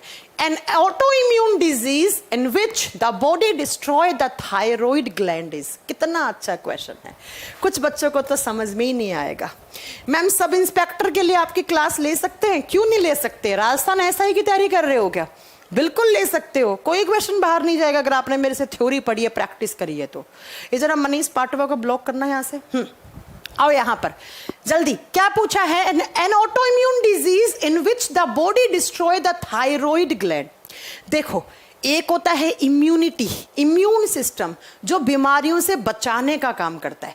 कभी कभी क्या होता है, आपके ऑटो इम्यून सिस्टम की जो दिमाग है वो खराब हो जाता है। वो क्या करता है, हमारे शरीर की किसी भी स्ट्रक्चर को मारने लग जाता है। देखो, इम्यून सिस्टम क्या करता है, हमें बीमारियों से बचाता है, लेकिन कभी कभी क्या करता है, आपका जो इम्यून सिस्टम है वो आपके शरीर के अंदर किसी ना किसी स्ट्रक्चर को डिस्ट्रॉय करने का काम कर देता है। उसे कहा जाता है ऑटो इम्यूनिटी ऑन होना, उसे कहा जाता है इम्यून सिस्टम के अगेंस्ट काम करना। तो जब आपका ऑटो इम्यून सिस्टम आपके शरीर की किसी स्ट्रक्चर को डिस्ट्रॉय करने लग जाता है, उसे मारने लग जाता है, तो कोई ना कोई बीमारी हो जाती है। तो यही आपसे क्वेश्चन ने पूछा है कि N auto immune disease in which the body destroy thyroid gland, वो कौन सी बीमारी है जिसमें ऑटो इम्यून सिस्टम ऑन हो जाएगा और बेचारी थायराइड ग्लैंड की ऐसी तैसी कर देगा, उसे मार देगा, थायराइड ग्लैंड को नष्ट कर देगा। उस बीमारी को कहा जाता है हाशिमोटो डिजीज, हाशिमोटो रोग। बड़ा अच्छा क्वेश्चन है। और दूसरा, इसी को कहा जाता है suicide of thyroid gland. Suicide कर दिया थायराइड ग्लैंड ने, क्यों? क्योंकि थायराइड ग्लैंड के अंदर जो सेल्स हैं उनमें ऑटो इम्यूनिटी आ गई। तो ऑटो इम्यून डिजीज, इसमें क्या होता है, जो आपके गले में थायराइड ग्लैंड होती है ना, उसकी सारी की सारी सेल्स अपने आप नष्ट हो जाती हैं। और इसको कहा जाता है थायराइड ग्लैंड ने अपनी आत्महत्या कर ली, लेकिन बेचारी की मजबूरी थी उसकी थोड़ी ना। उस समय कितनी दवाइयां दे दो, कुछ भी असर नहीं होता है, जहर ही बनता है दवाइयों का भी आपके शरीर में। तो इसी बीमारी को हाशिमोटो डिजीज, हाशिमोटो रोग कहा जाता है। कितना अच्छा क्वेश्चन है। जब आपका इम्यून सिस्टम आपके बॉडी के अंदर की सेल्स को ही, जो अच्छी सेल्स है उन्हें मारने लग जाए, तो समझ लेना ऑटो इम्यून सिस्टम ऑन हो गया, इम्यून सिस्टम नहीं। ठीक है। और जब वो थायराइड ग्लैंड की सेल्स को मार देगा तो उस बीमारी को कहा जाता है हाशिमोटो रोग या हाशिमोटो डिजीज, या उसी को कहा जाता है थायराइड ग्लैंड द्वारा अपने आप की आत्महत्या करना। इसके अलावा कुछ नाम हैं ऑप्शन में, सुनिएगा जरा ध्यान से। क्रेटिनिज्म एंड माइक्सोइडेमा, ये दोनों भी थायराइड ग्लैंड से होने वाली ही बीमारियां हैं, लेकिन ये हार्मोन इंबैलेंस से होने वाली है। जब आपके शरीर में थायराइड ग्लैंड से निकलने वाले थायरोक्सिन हार्मोन इंबैलेंस हो जाते हैं, उनका हाइपोसिक्रेशन या हाइपर सिक्रेशन हो जाता है, वो कम या ज्यादा बनते हैं, तब ये बीमारियां देखने को मिलती हैं। नेक्स्ट है एक सिमोन डिजीज। ये कब होता है? देखो, एक ग्रंथि का नाम सुना होगा आपने, पिट्यूटरी ग्लैंड, पीयूष ग्रंथि। पीयूष ग्रंथि दो हिस्सों में बटी हुई होती है। एक होता है उसका आगे वाला हिस्सा जिसे बोलते हैं एंटीरियर पिट्यूटरी ग्लैंड, एक होता है पीछे वाला जिसे बोलते हैं पोस्टीरियर पिट्यूटरी ग्लैंड। जब पीयूष ग्रंथि का आगे वाला हिस्सा खत्म हो जाए, डिस्ट्रॉय हो जाए, तो उसे कहा जाता है सिमोन डिजीज या सिमोन सिंड्रोम। सब नोटबुक में नोट लिखो, नोट बना लेना। कैसे बनाओगे कि क्रेटिनिज्म, माइक्सोइडेमा भी थायराइड ग्लैंड से संबंधित है, लेकिन ये हार्मोन असंतुलित होने से होती हैं। सिमोन डिजीज कब होता है? जब पीयूष ग्रंथि का अग्रभाग एंटीरियर पिट्यूटरी ग्लैंड आपकी डिस्ट्रॉय हो जाती है, तब सिमोन डिजीज देखने को मिलता है। और जब ऑटो इम्यून सिस्टम ऑन होता है और वो आपका इम्यून सिस्टम हमारी बॉडी के किसी स्ट्रक्चर को खत्म करने लग जाता है, मान लो थायराइड को करेगा, तो हाशिमोटो डिजीज कहा जाता है। जब हाशिमोटो डिजीज होता है तो फिर कोई इलाज नहीं है उसका, दवाइयां भी जहर के रूप में काम करती हैं। आइए नेक्स्ट क्वेश्चन, अगला बहुत अच्छा क्वेश्चन, आप आंसर दे दोगे, थोड़ा सा दिमाग लगा लेना।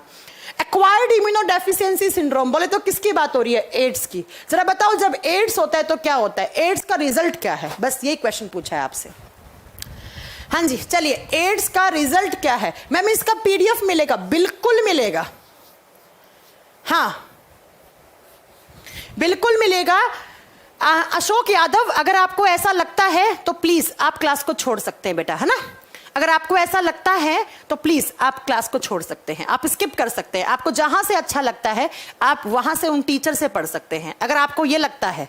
ठीक है, एक बार आप YouTube पर, हमारे YouTube पर जाकर प्लेलिस्ट चेक करना। मेरी कम से कम आपको 500 से 700 क्लास मिल जाएंगी मेरे चैनल पे। ठीक है, उसके बाद भी मैं भगवान नहीं हूं जो मैं हर एक बच्चे को खुश कर दूं, भगवान से भी दुखी हैं लोग, है ना। तो 2-4 आते हैं यहाँ पर। आप तो जरा जो पढ़ने वाले बच्चे हैं वो अपने आप आंसर देंगे। हाँ जी, एड्स का रिजल्ट क्या है? कुछ बच्चों को तो क्वेश्चंस का लेवल ही नहीं समझ में आ रहा है, भाग जाएंगे, छोड़ के देखेंगे नहीं, मुझे मालूम है। लेकिन पढ़ने वाले बच्चे डटे रहेंगे, क्योंकि ये क्लास वो वाली नहीं है सीधी क्या कहते हैं 1 लाइनर क्वेश्चंस वाली। कुछ लोगों का होता है स्टैंडर्ड, वो 1 लाइनर की फॉर्म में पढ़ना पसंद करते हैं। लेकिन अगर कोई बच्चा NDA, CDS, CAPF, state PCS, UPSC के एग्जाम की तैयारी कर रहा होगा या सीबीटी 2 लेवल की ग्रुप डी की तैयारी कर रहा होगा, मेरी क्लास कभी नहीं छोड़ेगा, वो कभी नहीं छोड़ेगा क्लास। चलो, तो आपकी मर्जी है, मेरे को कोई फर्क नहीं पड़ता। 5 बच्चे पढ़ेंगे तो मुझे पढ़ाना है, 5000 पढ़ेंगे तो मुझे पढ़ाना है, मुझे डजंट मैटर, मेरे लिए कोई मैटर नहीं करती ये चीज। चलिए, एड्स होता है तो उसका रिजल्ट क्या है? एड्स क्या एक ऑटो इम्यून डिजीज है? नहीं भैया, अगर एड्स ऑटो इम्यून डिजीज होती तो बात ही खत्म हो जाती फिर तो। दूसरा है reduction the number of killer cells. क्या जब HIV एड्स होता है तो किलर सेल्स, जो टी सेल्स है, टी सेल्स क्या थी याद करो, टी सेल्स खुद जाकर उस जगह पे मारती हैं, तो उनका नंबर कम हो जाता है। नेक्स्ट है reduction in the number of आपकी helper T cells. Helper T cells, सहायक टी लसिकाणुओं की संख्या में कमी हो जाती है। यह पूछा है result of the inability to the body produce interference. ये तो कब होते हैं इंटरफेरेंस? तो कब बनते हैं? जब वायरस बगल वाली सेल को खराब कर दिया है, तब बाकी की सेल्स डर के इंटरफेरेंस बनाती है। तो याद रखिएगा, जब HIV एड्स होता है, HIV एड्स भी एक वायरस डिजीज है, विषाणुओं से होने वाली बीमारी है। मेनली कौन से वायरस? रेट्रोवायरस। तो जब HIV एड्स होता है तो जो टी हेल्पर सेल्स होती हैं उनकी संख्या में कमी आ जाती है। जो टी हेल्पर सेल्स होती हैं उनका रिडक्शन हो जाता है, टी हेल्पर सेल्स में कमी हो जाती है, और जिसके कारण इंसान का शरीर के अंदर जो इम्यूनिटी है, जो रोगों से लड़ने की प्रतिरोधक क्षमता है, वो बिल्कुल डिक्रीज खत्म होती जाती है धीरे धीरे। फिर क्या होता है आप जानते हैं, आज तक HIV एड्स के लिए कोई भी एंटीडोट नहीं बना। आप लोग आज कल की क्लास तक ये मालूम करके आना कि आज तक HIV एड्स के लिए वैक्सीन क्यों नहीं बना। कोरोना जैसी बीमारी के लिए वैक्सीन बन गया, HIV एड्स के लिए आज तक वैक्सीन क्यों नहीं बना? कौन बच्चा मुझे कल की क्लास में ये सही आंसर करेगा कि HIV एड्स के लिए आज तक कोई टीके का आविष्कार क्यों नहीं किया गया? जिसने बता दिया मैं मान लूंगी अच्छा बच्चा है, पढ़ने वाला बच्चा है। तो जब HIV एड्स होता है, रेट्रोवायरस आते हैं, आकर आपके बॉडी के अंदर WBC, एक स्पेसिफिक टाइप के WBC है, टी हेल्पर सेल्स, उनकी संख्या में कमी कर देती है। टी लिम्फोसाइट लिख लो, टी लिम्फोसाइट लिख दो सीधा, टी लिम्फोसाइट की संख्या में कमी कर देते हैं। और HIV वायरस, मैंने कहा था, साथ उठने से, साथ खाना खाने से, या उसका जूठा खाने से, उसके कपड़े पहनने से HIV एड्स नहीं होता है, क्योंकि HIV वाले वायरस सिर्फ एक चीज का प्यासा है, और किसका? खून का। जब खून का खून से मिलना होता है तभी HIV वायरस ग्रो करता है एक इंसान से दूसरे इंसान में। ठीक है, चलिए, तो इस क्वेश्चन का आंसर ऑप्शन नंबर सी होगा, ऑप्शन नंबर सी होगा। अगले क्वेश्चन पे चलते हैं। A very much publicised treatment method DOTS is being adopted for cure of. DOTS एक ट्रीटमेंट मेथड है, किस बीमारी के उपचार के लिए डोट्स जैसे ट्रीटमेंट को काम में लिया जाता है? क्वेश्चन की लैंग्वेज मैं समझा दे रही हूं, कोई बात नहीं, ठीक है। क्वेश्चन की लैंग्वेज मैं समझा दे रही हूं, आपको नहीं समझ में आ रही तो क्वेश्चन क्या कह रहा है कि डोट्स एक ट्रीटमेंट मेथड है, किस बीमारी के उपचार के लिए DOTS जैसे ट्रीटमेंट को काम में लिया जाता है?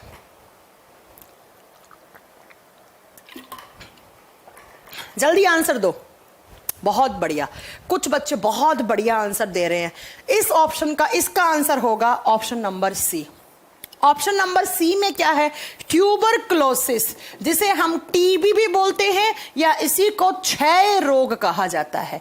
देखो बच्चों, जब टीबी बिगड़ जाती है, प्राइमरी स्टेज पर टीबी हुआ, टीबी सबसे पहले किसकी वजह से होता है? टीबी एक बैक्टीरियल डिजीज है, लिखिएगा जरा। टीबी एक बैक्टीरियल डिजीज है, एक जीवाणु जनित रोग है, जीवाणु से होने वाली बीमारी है। अब कौन सा जीवाणु, नाम लिख दीजिएगा, Mycobacterium tuberculosis bacteria, Mycobacterium tuberculosis bacteria. इस बैक्टीरिया की वजह से टीबी होता है। इसे शॉर्ट फॉर्म में याद करना है, एमटीबी। सेम नाम हिंदी में इसलिए नहीं लिख रही हूं। जब आपके शरीर में माइकोबैक्टीरियम ट्यूबरकुलोसिस बैक्टीरिया का इंफेक्शन होता है तो आपको 6 रोग बोले तो टीबी हो जाता है। प्राइमरी स्टेज पर टीबी हुआ तो आपको डॉक्टर क्या करता है, कुछ एंटीबायोटिक्स देता है, उससे आपको आराम मिल जाता है। लेकिन बच्चों बहुत दिनों तक टीबी हो गया, बहुत दिनों तक, ये जो बैक्टीरिया आसानी से खत्म होने वाला बैक्टीरिया नहीं होता है, तो बहुत दिनों तक 1.5-2 साल हो गया आपको टीबी है, आपके बॉडी के अंदर बहुत इन्फेक्शन कर चुका है। उस समय डॉक्टर अलग अलग टाइप की एंटीबायोटिक्स देता है आपको, बहुत सारी एंटीबायोटिक्स देगा, मल्टीपल एंटीबायोटिक्स देगा। तो उस समय लोग क्या करते हैं, लोग थक जाते हैं टीबी का पेशेंट कि कितनी दवाइयां खाऊं, कितनी एंटीबायोटिक्स खाऊं मैं। तो डॉक्टर क्या करता है, उसे अपने प्रिजर्वेशन में रखता है। कहने का मतलब DOTS ट्रीटमेंट पे जाता है, और DOTS की फुल फॉर्म होती है direct observation, direct observation treatment short course, treatment short course, ये इसका फुल फॉर्म है। इसके अंदर कुछ नहीं है, डॉक्टर अपने ऑब्जर्व में रखेगा पेशेंट को और उसको सही समय पर उसको बढ़िया तरीके से बहुत सारी एंटीबायोटिक्स देगा। इसे कहा जाता है direct observation treatment short course, क्योंकि वो जो टीबी का पेशेंट होता है उसको इतनी मल्टीपल एंटीबायोटिक्स दी जाती हैं इस बैक्टीरिया को डिस्ट्रॉय करने के लिए, बेचारा परेशान हो जाता है, कितनी खाऊं कितनी खाऊं। तो फिर डॉक्टर अपने ऑब्जर्व में रखे, आपके अपने ऑब्जर्वेशन में रखे उसको देता है। इसी ट्रीटमेंट को DOTS कहा जाता है, क्योंकि जब टीबी बिगड़ता है, टीबी वाला बैक्टीरिया, तो फिर ये कैसे ही खत्म नहीं होता है। इसीलिए याद रखिएगा कि टीबी के समय DOTS जैसे ट्रीटमेंट को अप्लाई किया जाता है पेशेंट पे। आइए अगले क्वेश्चन पे चलते हैं। नेक्स्ट क्वेश्चन क्या कह रहा है, ATS inoculation protects our body from. बहुत अच्छा क्वेश्चन है। ATS फुल फॉर्म पता होगा तो आंसर ऐसे एक सेकंड में दे देते। ATS anti tetanus serum, anti tetanus serum, anti tetanus serum लगवाया होगा। जब कभी भी लोहे वोहे की लग जाती है, आपको चोट लग जाती है, तो भाग के क्या करते हो, ATS लगवाते हो, एंटी टिटनस सीरम लगवाते हो। तो एंटी टिटनस सीरम किस बीमारी से बचने के लिए लगाते हो, टिटनस बीमारी से। टिटनस ना हो जाए आपको, कहीं पर भी आपको चोट लगी है, वहां पर घाव वाव पड़ा है, तो अगर वहां पर मिट्टी विट्टी कुछ लग गई है आपको, या टिटनस वाले जो बैक्टीरिया होते हैं वो क्या करते हैं, आपके आसपास के एनवायरनमेंट में होते हैं, क्लोस्ट्रीडियम टिटेनी जो बैक्टीरिया होते हैं वो आपको टिटनस करते हैं, तो आप भाग के क्या लगवा देते हो, ATS लगवा देते हो। अब मैं इस ATS के बारे में कुछ आपको इंफॉर्मेशन देना चाहूंगी, सुनो। एंटी टिटनस सीरम जो होता है, इसमें भी आपको क्या दी जाती हैं, एंटीबॉडीज दी जाती हैं इस इंजेक्शन में। और ये एंटीबॉडीज भी क्या होती हैं, रेडीमेड होती हैं, पहले से बनी हुई एंटीबॉडीज ही आपको ATS के फॉर्म में आपके शरीर में डालता है। जो पहले से बनी हुई एंटीबॉडी हैं वो आपके शरीर में जाएंगी और अगर टिटनस वाला बैक्टीरिया है उसे खत्म कर देंगी। अब भैया आप जानते हैं रेडीमेड चीजें कितने दिन तक चलती है, ज्यादा दिन तक उनका लाइफ स्पेन नहीं होता है। तो रेडीमेड ये जो एंटी टिटनस सीरम है, ATS है, ये सिर्फ और सिर्फ 6 महीने तक वैलिड होता है, फिर आपको वापस लगवाना पड़ेगा ये इंजेक्शन। तो याद रखिएगा, एंटी टिटनस सीरम में आपको कोई बैक्टीरिया नहीं मार के लगाएगा वैक्सीन में, आपके अंदर पहले से ही रेडीमेड, बताऊं कहां से बनती है रेडीमेड, पहले से किसी और जानवर से। अगर इस ATS की बात करूं तो घोड़ा होता है ना, घोड़ा, घोड़े के सीरम से बनाई जाती हैं। घोड़े के सीरम में ये नेचुरल तरीके से ही एंटीबॉडीज प्रेजेंट होती हैं, तो घोड़ों के सीरम से निकालते हैं और एंटी टिटनस सीरम बना देते हैं, और आपको जब कभी भी टिटनस का इंजेक्शन लगाते हैं तो आपके बॉडी में रेडीमेड एंटीबॉडीज आ जाएंगी और उस बैक्टीरिया को खत्म कर देंगी। लेकिन ये सिर्फ कितने महीने तक वैलिड है इंजेक्शन, 6 महीने तक। 6 महीने के बाद भाई साहब वापिस लगवा लो, क्योंकि अगर फिर से हो गया टिटनस तो फिर खतरनाक चीज हो जाएगी। तो इसे कहा जाता है निष्क्रिय टीका, नॉन एक्टिव वैक्सीन कहा जाता है इसे, मतलब इसे पहले से रेडीमेड आपने डाल दिया पहले से एंटीबॉडी। एक होता है बाहर से कोई किल करके बैक्टीरिया वायरस मार के आपके शरीर में डाला, उसे बोलते हैं एक्टिव इम्यूनिटी। इसे कहा जाता है पैसिव इम्यूनिटी, पता है आपको? एक होता है एक्टिव, एक होता है पैसिव इम्यूनिटी। हिंदी में इसे कहा जाता है निष्क्रिय इम्यूनिटी, मतलब पहले से ही एंटीबॉडी डाल दी, बनाने की जरूरत नहीं है आपके बॉडी के अंदर। तो टिटनस से बचने के लिए एटीएस लगाया जाता है, एटीएस लगाया जाता है। आइए अगला क्वेश्चन, बहुत अच्छा क्वेश्चन।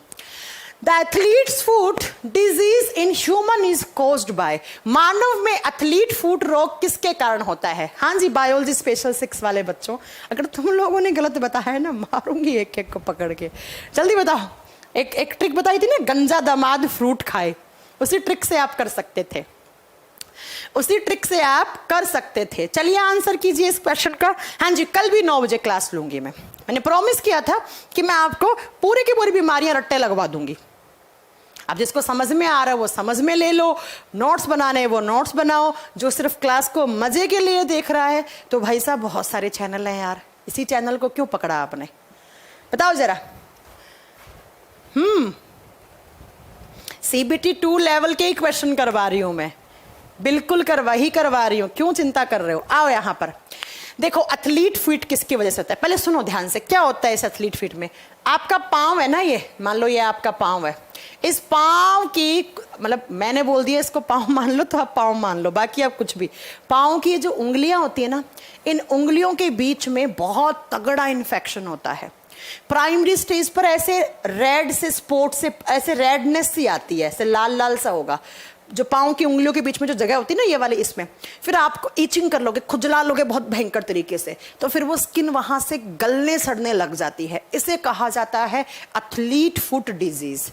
और बच्चों ये किसको इन्फेक्शन कर रहा है? स्किन को, त्वचा को संक्रमित कर रहा है। और मैंने चिल्ला चिल्ला के पढ़ा रखा है, मेनली जो स्किन की डिजीज होती हैं वो कौन करते हैं? फंगी करते हैं, कवक करते हैं। हमारे शरीर में स्किन के जो इन्फेक्शन होते हैं वो मेनली कौन करते हैं? कवकों द्वारा होते हैं। अब कवक से होने वाली बीमारियां मैंने ट्रिक के साथ याद करवाई थी, बोलो करवाई थी या नहीं करवाई थी? क्या ट्रिक बताई थी? गंजा दामाद फ्रूट खाए। हालांकि गंजे दामाद को फ्रूट मिलते नहीं है, वो बात अलग है, ठीक है। गंजा दामाद फ्रूट खाए, कैसे याद करोगे? गैस गंजे से मैंने कहा था बाल्डनेस।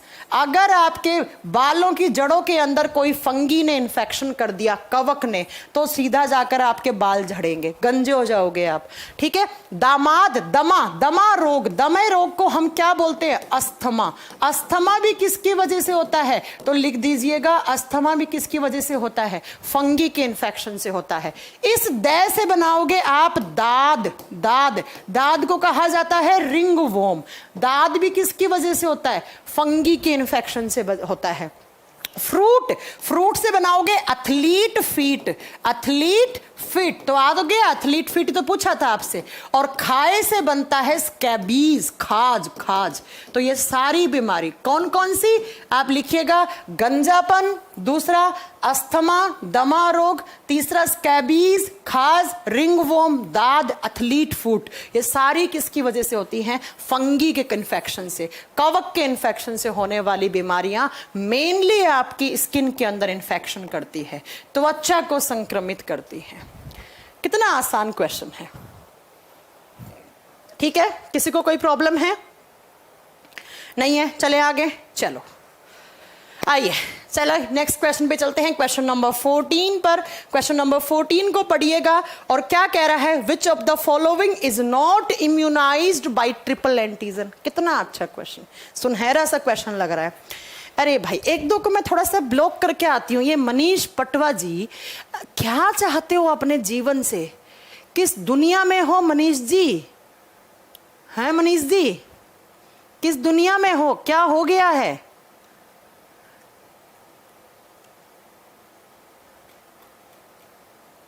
चलो बताइए, क्वेश्चन का आंसर दीजिए। ट्रिपल एंटीजन, एक मैंने इंजेक्शन बताया था अगर आपको याद हो तो, एक इंजेक्शन 3 बीमारियां खत्म करता है, DPT, और इसी को ही कहा जाता है ट्रिपल एंटीजन इंजेक्शन।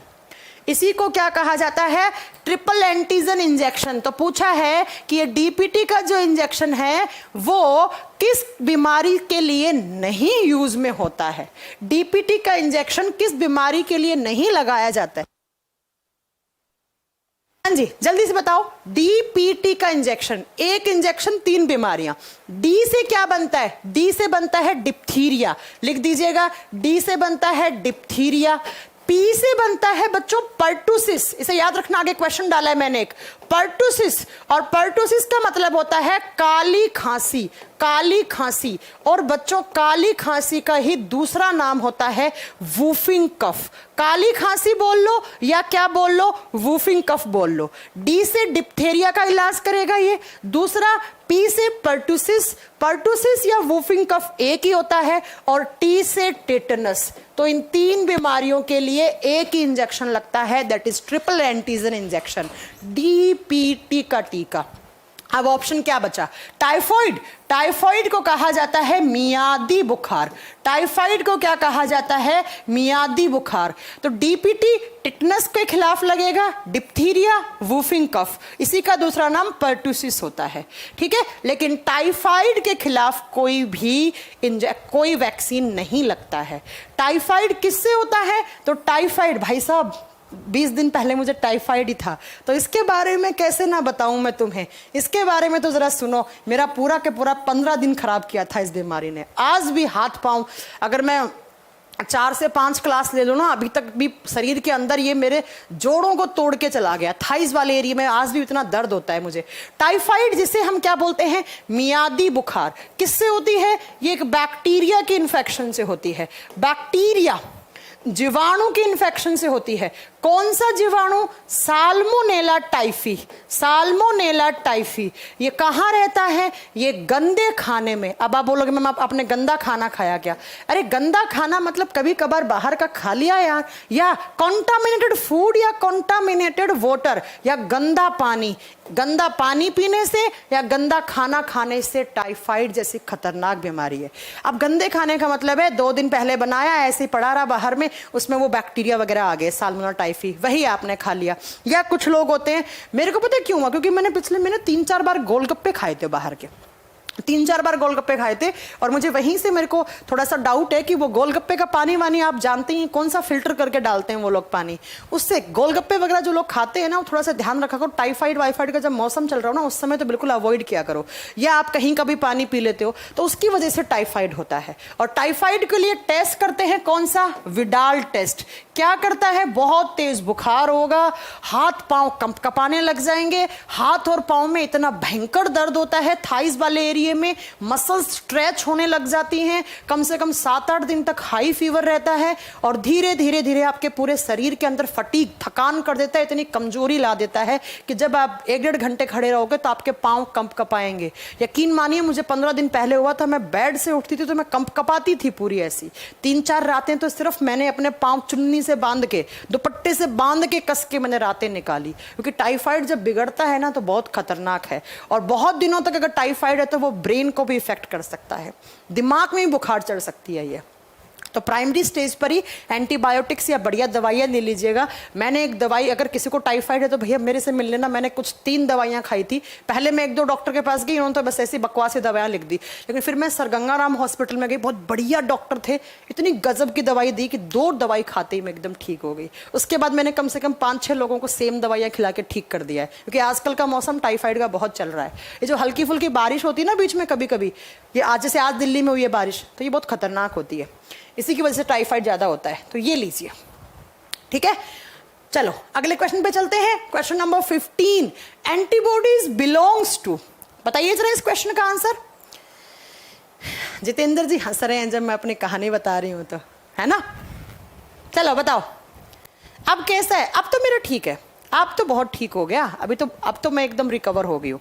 चलो अगले क्वेश्चन का आंसर करो तुम लोग। तो सबसे पहले एंटीबॉडीज बिलोंग्स टू, अगर किसी को है टाइफाइड तो मेरे से बिल्कुल दवाई मांग लेना, मैं ऐसे दवाई दूंगी, आप लोग 2 दिन में ठीक हो जाओगे, ठीक है। मेरा पर्सनल एक्सपीरियंस है इसलिए बता रही हूँ, मेडिसिन पक्का दूंगी मैं, 3 दवाइयाँ। चलो बताओ एंटीबॉडीज किससे बिलोंग करती हैं? ये क्वेश्चन बताऊं मैंने कब पढ़ाया होगा? ये मैंने पढ़ाया होगा जब मैंने आपको प्रोटीन, ह्यूमन न्यूट्रिएंट्स करवाए होंगे तब। बताओ, एंटीबॉडीज, थोड़े दिन पहले कोरोना वायरस चल रहा था, कोरोना वायरस से लड़ने के लिए हमारे शरीर में एंटीबॉडीज होना चाहिए। तो हर कोई डॉक्टर, हर कोई टीचर, हर कोई यूट्यूबर वीडियो बनाकर क्या बोल रहा था, अपनी डाइट में प्रोटीन के सप्लीमेंट्स ज्यादा लो। क्यों? क्योंकि भैया प्रोटीन ही हमारे शरीर में जाकर क्या बनाते हैं, एंटीबॉडीज बनाते हैं। ठीक है, तो एंटीबॉडीज किससे बिलोंग करते हैं, प्रोटीन के बनी हुई होती हैं एंटीबॉडी, प्रोटीन की बनी हुई होती हैं। इसीलिए हम कहते हैं जब भी कोरोना वायरस जब ज्यादा पीक पे था तो डॉक्टर क्या कर रहे थे, अपने डाइट में प्रोटीन के सप्लीमेंट्स ज्यादा लो। क्यों? क्योंकि प्रोटीन से ही क्या बनती हैं, एंटीबॉडीज बनती हैं, प्रतिरक्षी बनती हैं। और ये क्या करती हैं, एंटीबॉडीज बाहर से आने वाले इंफेक्शन को पहचानती हैं और पहचान कर उसके ऊपर अटैक करती हैं और इस इंफेक्शन को मार देती हैं। मैंने कहा था प्रोटीन बहुत सारे काम करते हैं, बताऊं एक एक करके, नोट डाउन कर लेना, ठीक है? मैं बोर्ड पे नहीं लिख रही हूं, नोटबुक में नोट कर लेना। Protein are energy molecule, protein energy देते हैं, प्रोटीन खाओगे एनर्जी मिलेगी। उसके बाद प्रोटीन हमारे शरीर में एंजाइम्स बनाने का काम करता है। मैंने एक सेंटेंस अपनी क्लास में हमेशा बोलती हूं, almost all enzymes are made up of protein. 99.99% enzyme protein के बने हुए होते हैं। तो देखो, प्रोटीन ने एनर्जी दी, एंजाइम बनाने का काम करा। नेक्स्ट, प्रोटीन से कुछ हार्मोन भी बनते हैं। ऐसे हार्मोन क्या कहलाते हैं, पेप्टाइड हार्मोन कहलाते हैं।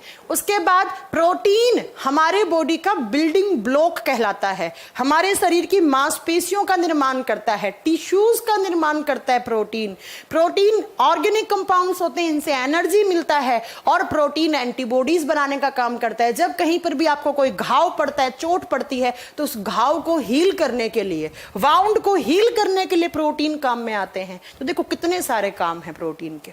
इसलिए सही से अपना प्रोटीन डाइट अच्छे से लिया करो। आइए अगले क्वेश्चन पे चलते हैं। नेक्स्ट क्वेश्चन क्या कह रहा है, a person likely to develop tetanus is immunized by administering. क्या क्वेश्चन कह रहा है, टिटनस विकसित होने की संभावना वाले व्यक्ति को निम्नलिखित इंजेक्शन देकर प्रतिरक्षित किया जाता है। अब आपको क्वेश्चन समझ में नहीं आया होगा कुछ को, एक बार फिर से पढ़ो। और ये जो मेरे एक बच्चा कह रहा है ना, आगे पढ़ाओ आगे बढ़ो, मैं अपने हिसाब से पढ़ाती हूँ, ठीक है? मैं आपके हिसाब से नहीं पढ़ाती हूँ। जब मेरा मन करेगा जिस क्वेश्चन को, मैं उतना ही एक्सप्लेन करूंगी, ठीक है? मैं चाहती हूं तो तुरंत इसका ऑप्शन नंबर ए आंसर बता दिया, हालांकि इसका ए है नहीं, और अगले क्वेश्चन पे चल दिया। मुझे ऐसे पढ़ाने का कोई शौक नहीं है, ठीक है? तो प्लीज अगर पढ़ना है तो मेरे हिसाब से क्लास में पढ़िए, अदरवाइज आप जा सकते हैं, कोई प्रॉब्लम नहीं है। चलो आइए बताइए इस क्वेश्चन का आंसर दो। थोड़ी देर पहले पढ़ा के गई थी मैं, याद करो थोड़ी देर पहले मैंने क्या पढ़ाया था। मैंने कहा था टिटनस से बचने के लिए एंटी टिटनस सीरम का इंजेक्शन लगता है, और मैंने कहा था एंटी टिटनस सीरम में रेडीमेड एंटीबॉडीज डालते हैं, रेडीमेड पहले से बनी हुई एंटीबॉडीज डालते हैं। इसका मतलब ये रेडीमेड एंटीबॉडीज बनाई गई होंगी, फिर इनके ऊपर पूरा का पूरा परीक्षण किया गया होगा कि ये किस तरीके से परफॉर्म करती हैं, और फिर इनको आपको एंटी टिटनस सीरम के फॉर्म में आपको दिया गया होगा। तो ये जो सीधी एंटीबॉडीज बनी बनाई डालते हैं, इन्हें बोलते हैं परफॉर्म्ड एंटीबॉडीज, जो पहले से निर्मित एंटीबॉडी है, पहले से बनाई हुई एंटीबॉडीज डालते हैं एंटी टिटनस सीरम में। और मैंने कहा था इस तरीके की जो इम्यूनिटी होती है उसे कहा जाता है पैसिव इम्यूनिटी। पैसिव इम्यूनिटी, बाहर से ही एंटीबॉडीज डाल दी इंजेक्शन की फॉर्म में, सीधी एंटीबॉडी जाकर इन्फेक्शन को पकड़ के मार देंगी। एक होता है एक्टिव इम्यूनिटी, एक्टिव इम्यूनिटी को बोलते हैं हिंदी में सक्रिय प्रतिरक्षा। सक्रिय ये एक्टिव है, और ऊपर वाली को बोलते हैं निष्क्रिय। तो निष्क्रिय का मतलब है एंटीबॉडीज ही डाल दी इंजेक्शन में, लेकिन एक्टिव इम्यूनिटी का मतलब है जिस बीमारी के खिलाफ आप वैक्सीन बनाए हो, उस वैक्सीन में उसी बीमारी का बैक्टीरिया या वायरस मार के डालोगे। बैक्टीरिया या वायरस मारोगे, उसको किल करोगे, और किल करके इंजेक्शन की फॉर्म में आपके बॉडी में डालेंगे। जैसे ही आपके शरीर में जाएगा, इम्यून सिस्टम पहचानेगा किसको, जो मरा हुआ बैक्टीरिया वायरस आया है, और इसके खिलाफ एंटीबॉडीज बनाएगा। फिर वो एंटीबॉडीज खुदा ना खास्ता किसी दिन सच में एक जीवित कोई बैक्टीरिया वायरस आ गया तो उसे मारने का काम करेगा। अगर मैं कोरोना वाली वैक्सीन की बात करूं, चाहे कोविशील्ड हो, चाहे स्पुतनिक हो, चाहे कोवैक्सीन हो, ये किस टाइप की इम्यूनिटी देती हैं आपको? एक्टिव इम्यूनिटी देती हैं, क्योंकि कोरोना वायरस को मार के और वैक्सीन की फॉर्म में आपके शरीर में डाला जाता है।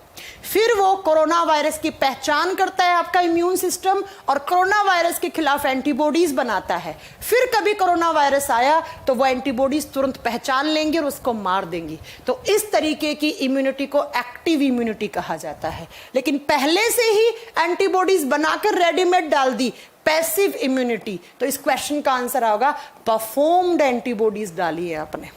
ठीक है, आइए अगले क्वेश्चन पे। क्वेश्चन नंबर 17 कह रहा है blood cancer is called, blood cancer कहलाता है, पढ़ाया था मैंने जब मैंने नॉन कम्युनिकेबल डिजीज कराई थी, वहां पर ब्लड कैंसर, डायबिटीज जैसी बीमारियां बताई थी। तो चलिए इस क्वेश्चन का आंसर क्या होगा? Blood cancer is called, blood cancer को क्या कहा जाता है? मैंने कहा था blood cancer is the another name of leukaemia, नहीं, leukaemia is the another name of blood cancer. Blood cancer, leukaemia दूसरा नाम है ब्लड कैंसर का। जब WBC ज्यादा होती हैं, ज्यादा नहीं बहुत ज्यादा बोलो, जब आपके शरीर के अंदर बहुत सारी WBC की मात्रा एक साथ बढ़ जाती है, उसे ल्यूकेमिया कहा जाता है और यही ब्लड कैंसर का दूसरा नाम है। थ्रोम्बोसिस कब होता है? जब आपके शरीर में प्लेटलेट्स की संख्या बहुत ज्यादा हो जाती है तो थ्रोम्बोसिस होता है। हीमोलाइसिस क्या होता है? जब RBC का अपघटन हो जाता है। RBC का अपघटन का मतलब है RBC डिस्ट्रॉय हो गई है, तो RBC के अंदर जो हीमोग्लोबिन है उसका भी अपघटन हो गया, तब उसे हीमोलाइसिस कहा जाता है। एंड हीमोफीलिया के बारे में तो बच्चा जानता है कि it is a genetic disorder, यह एक आनुवंशिक रोग है, इसे तो बताने की जरूरत नहीं है। यह तो एक आनुवंशिक रोग है, एक पीढ़ी से दूसरी पीढ़ी में जाने वाली बीमारी है। तो याद रखिएगा, leukaemia is the another name of blood cancer. आइए नेक्स्ट क्वेश्चन पे चलते हैं। Question number 18, syphilis is caused bye, अच्छा क्वेश्चन है। सिफिलिस इज कॉज्ड बाय, किसके इन्फेक्शन से सिफिलिस नामक रोग होता है? पढ़ाया था, जल्दी बताइए। सारे ऑप्शन को देखते हैं, ठीक है, ऑप्शन वाइज देखते हैं, आंसर मिल जाएगा अपने आप। आइए यहां पर क्या क्या, सबसे पहला है प्लाज्मोडियम विवेक्स, बताया था। प्लाज्मोडियम क्या करता है? प्लाज्मोडियम मलेरिया करता है। प्लाज्मोडियम तो मलेरिया करता है, तो हो ही नहीं सकता। नेक्स्ट है गोनोरिया, गोनोरिया बीमारी करता है, गोनेरिया एक बीमारी है, उसे करता है ये, तो ये भी नहीं हो सकता था। एंटामोइबा हिस्टोलाइटिका, याद करो मैंने कहा था अमोबियसिस करता है, अमोबियसिस बीमारी करता है इसकी वजह से। तो नेक्स्ट है ट्रिप्नोनेमा पैलेडियम, बिल्कुल सही आंसर है। सिफिलिस रोग किस बैक्टीरिया की वजह से होता है? ट्रिप्नोनेमा पैलेडियम नामक बैक्टीरिया की वजह से सिफिलिस होता है। बड़ा खतरनाक बीमारी है। खतरनाक क्यों बोला? क्योंकि एक्चुअली एक STD होती है। STD का मतलब अब PCO नहीं है, STD PCO नहीं है, सेक्सुअली ट्रांसमिटेड डिजीज है। सेक्सुअली इंटरकोर्सेस के थ्रू अगर किसी एक बंदे को है तो दोनों को हो सकता है सिफिलिस। इसके अंदर क्या होता है? मुंह में अल्सर हो जाते हैं, बुखार सा होएगा, स्किन पर इंफेक्शन होएगा, लिप्स वाले एरिया पे इंफेक्शन हो सकता है, या जेनाइटल ऑर्गन्स तक भी आपको इंफेक्शन हो सकता है। तो कभी कभी एग्जाम में क्वेश्चन आता है कि 4 ऑप्शन देगा, इनमें से कौन सी एक यौन संक्रमित बीमारी है, सेक्सुअल ट्रांसमिटेड डिजीज, ऐसी बीमारी जो सेक्सुअल इंटरकोर्स के थ्रू फैलती है, तो उसे बोलते हैं STD। उसी का एक एग्जाम्पल है सिफिलिस। लिख दीजिएगा कि सिफिलिस भी किसकी वजह से होता है? STD, सेक्सुअली ट्रांसमिटेड डिजीज होती है। और ये किसके इन्फेक्शन से? जीवाणु के इन्फेक्शन से होता है। It is a bacterial disease. और कौन सा जीवाणु? ट्रिप्नोनेमा पैलेडियम, पैलेडियम। नोट डाउन कर लोगे सारी इंफॉर्मेशन। चलिए अगले क्वेश्चन पे चलते हैं। नेक्स्ट क्वेश्चन है question number 19, which of the following is a non communicable disease. इनमें से कौन सा एक नॉन कम्युनिकेबल डिजीज है? कम्युनिकेबल डिजीज क्या होती है? जो एक इंसान से दूसरे, दूसरे से तीसरे, तीसरे से चौथे इंसान को फैलती हैं, उनको बोलते हैं कम्युनिकेबल डिजीज। जैसे वायरस डिजीज, जैसे बैक्टीरियल डिजीज, जैसे फंगल डिजीज, जैसे प्रोटोजोनल डिजीज। ये चारों क्या होती हैं? संक्रामक रोग होती हैं। आप देख लीजिएगा, इन्फ्लुएंजा एक फ्लू है, ये एक वायरस से होता है, तो it is a communicable disease. आपसे पूछा है नॉन कम्युनिकेबल। फिलेरियसिस कवक से होता है, तो it is also a communicable disease. Cholera, vibrio cholera, हेजा बैक्टीरिया की वजह से होता है, जीवाणु की वजह से होता है, ये भी एक कम्युनिकेबल डिजीज है। लेकिन डायबिटीज मेलाइटस, मधुमेह, शुगर किसकी वजह से होता है? इंसुलिन हार्मोन की कमी से होता है। इंसुलिन हार्मोन की कमी से होता है and it is a non communicable disease. यह एक असंक्रामक रोग है। कभी ऐसा हुआ है कि आपके घर में आपके दादा को, चाचा को डायबिटीज है तो आपको उसके पास में जाकर नहीं बैठते कि मुझे हो जाएगा?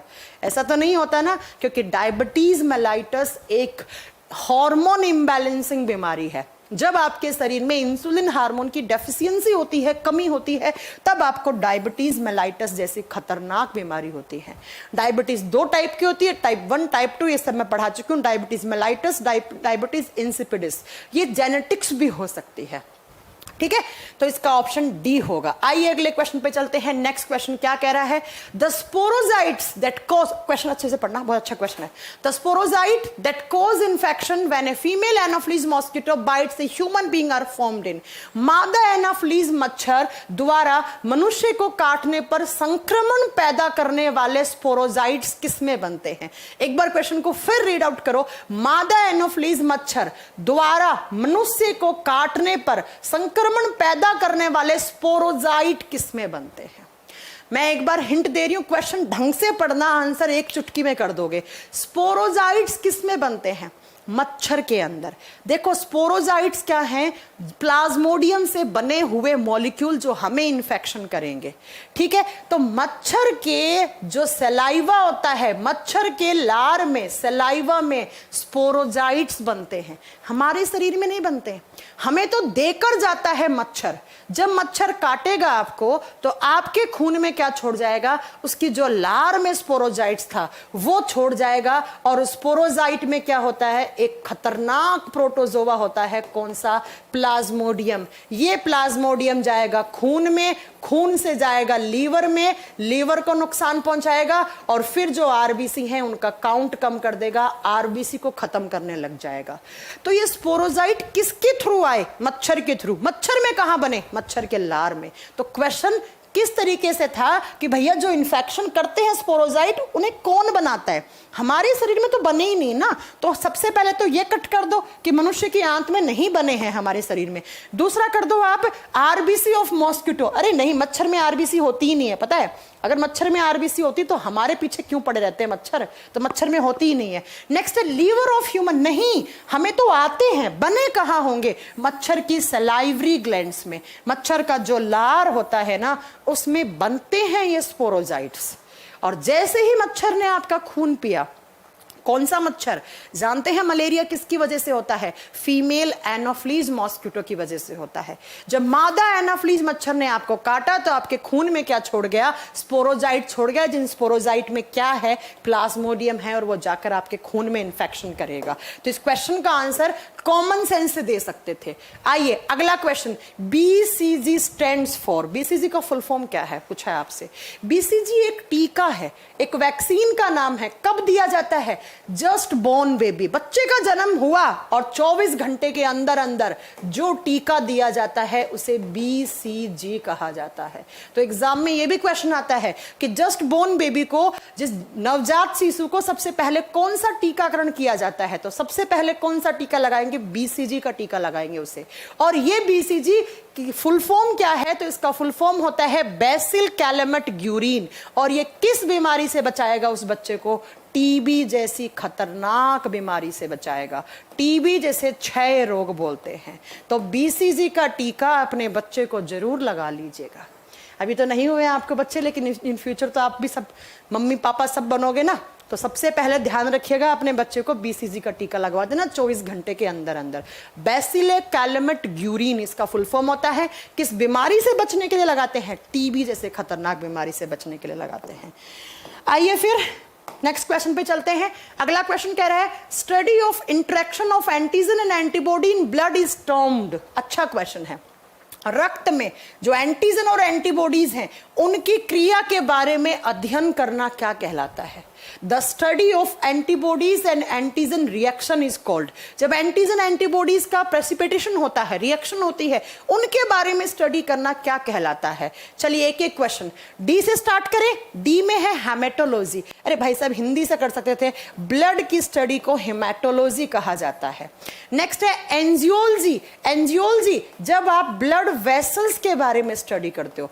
ब्लड वेसल्स का मतलब क्या है? खून जिस नसों में दौड़ता है, खून जिन रक्त नलिकाओं के अंदर दौड़ता है, उन नलिकाओं के बारे में अध्ययन करना एंजियोलॉजी कहलाता है।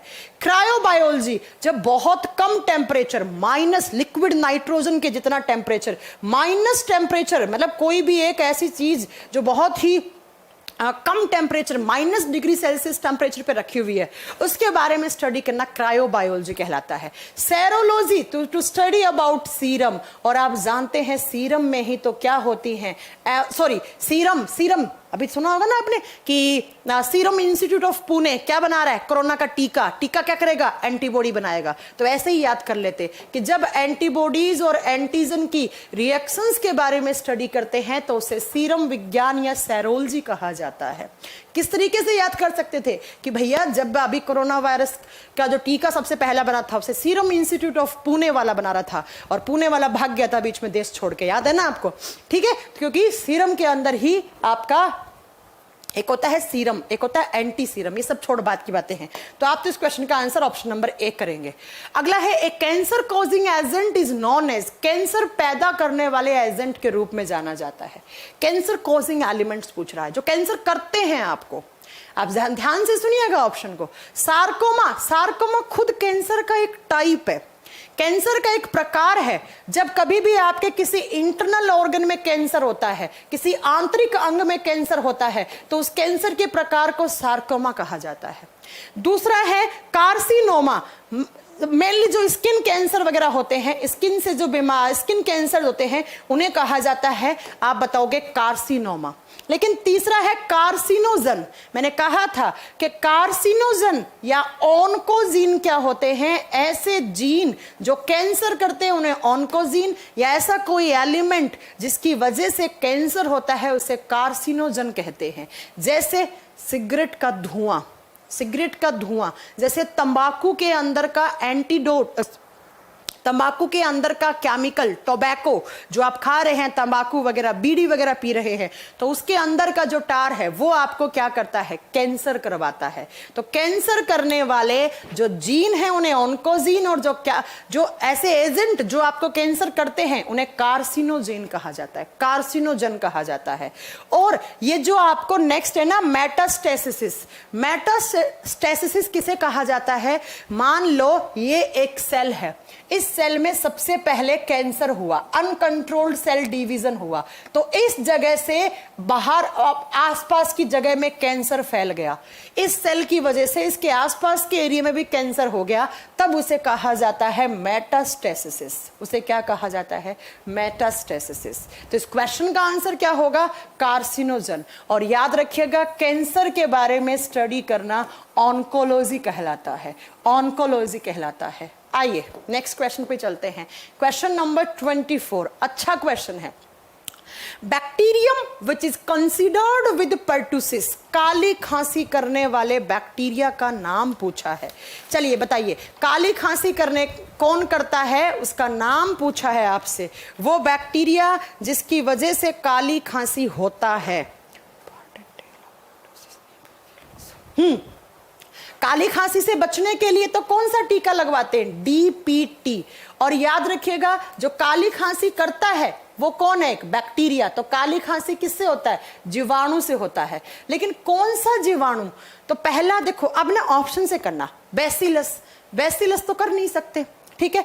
एक है डिप्लोकोकस, डिप्लोकोकस निमोनियाई, ये तो निमोनिया नामक खतरनाक बीमारी करते हैं। माइकोबैक्टीरियम, याद है ना माइकोबैक्टीरियम, या तो माइक्रोबैक्टीरियम लेप्रेई, लेप्रोसी करेगा, कुष्ठ रोग करेगा, या क्या करेगा, टीबी करेगा। तो बचा क्या आपके पास ऑप्शन में, बार्डेटेला। बार्डेटेला पर्टुसिस, पूरा नाम लिखो आप, बोर्डेटेला, प्रोनाउंस इसको बार्डेटेला करा जाता है। बार्डेटेला पर्टुसिस इस नाम का जो बैक्टीरिया है, या इसी का एक और भी नाम होता है हीमोफिलस पर्टुसिस, दोनों लिख दो, हीमोफिलस पर्टुसिस। ये दो बैक्टीरिया हैं, अगर इन बैक्टीरिया का इन्फेक्शन हुआ तो आपको काली खांसी जैसी खतरनाक बीमारी हो जाएगी। लेकिन उससे बचने के लिए आप ट्रिपल एंटीजन पहले ही लगवा लेते हैं, डीपीटी लगवा लेते हैं, कोई बड़ी बात नहीं है। हो गया, इस क्वेश्चन का आंसर बी होगा। Question number 25th. Common cold. Common cold is not carried. It is not cured by antibiotics because it is. क्या पूछा है? जब आपको जुखाम होता है तो वो एंटीबायोटिक से खत्म नहीं होता है।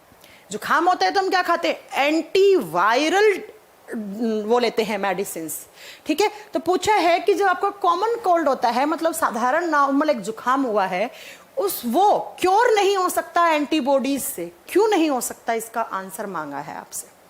इससे आंसर मांगा है आपसे, क्यों नहीं हो सकता, क्योंकि याद रखिएगा कि जो वायरस से होने वाली बीमारियां होती हैं उनके लिए एंटीबायोटिक्स काम नहीं करती हैं।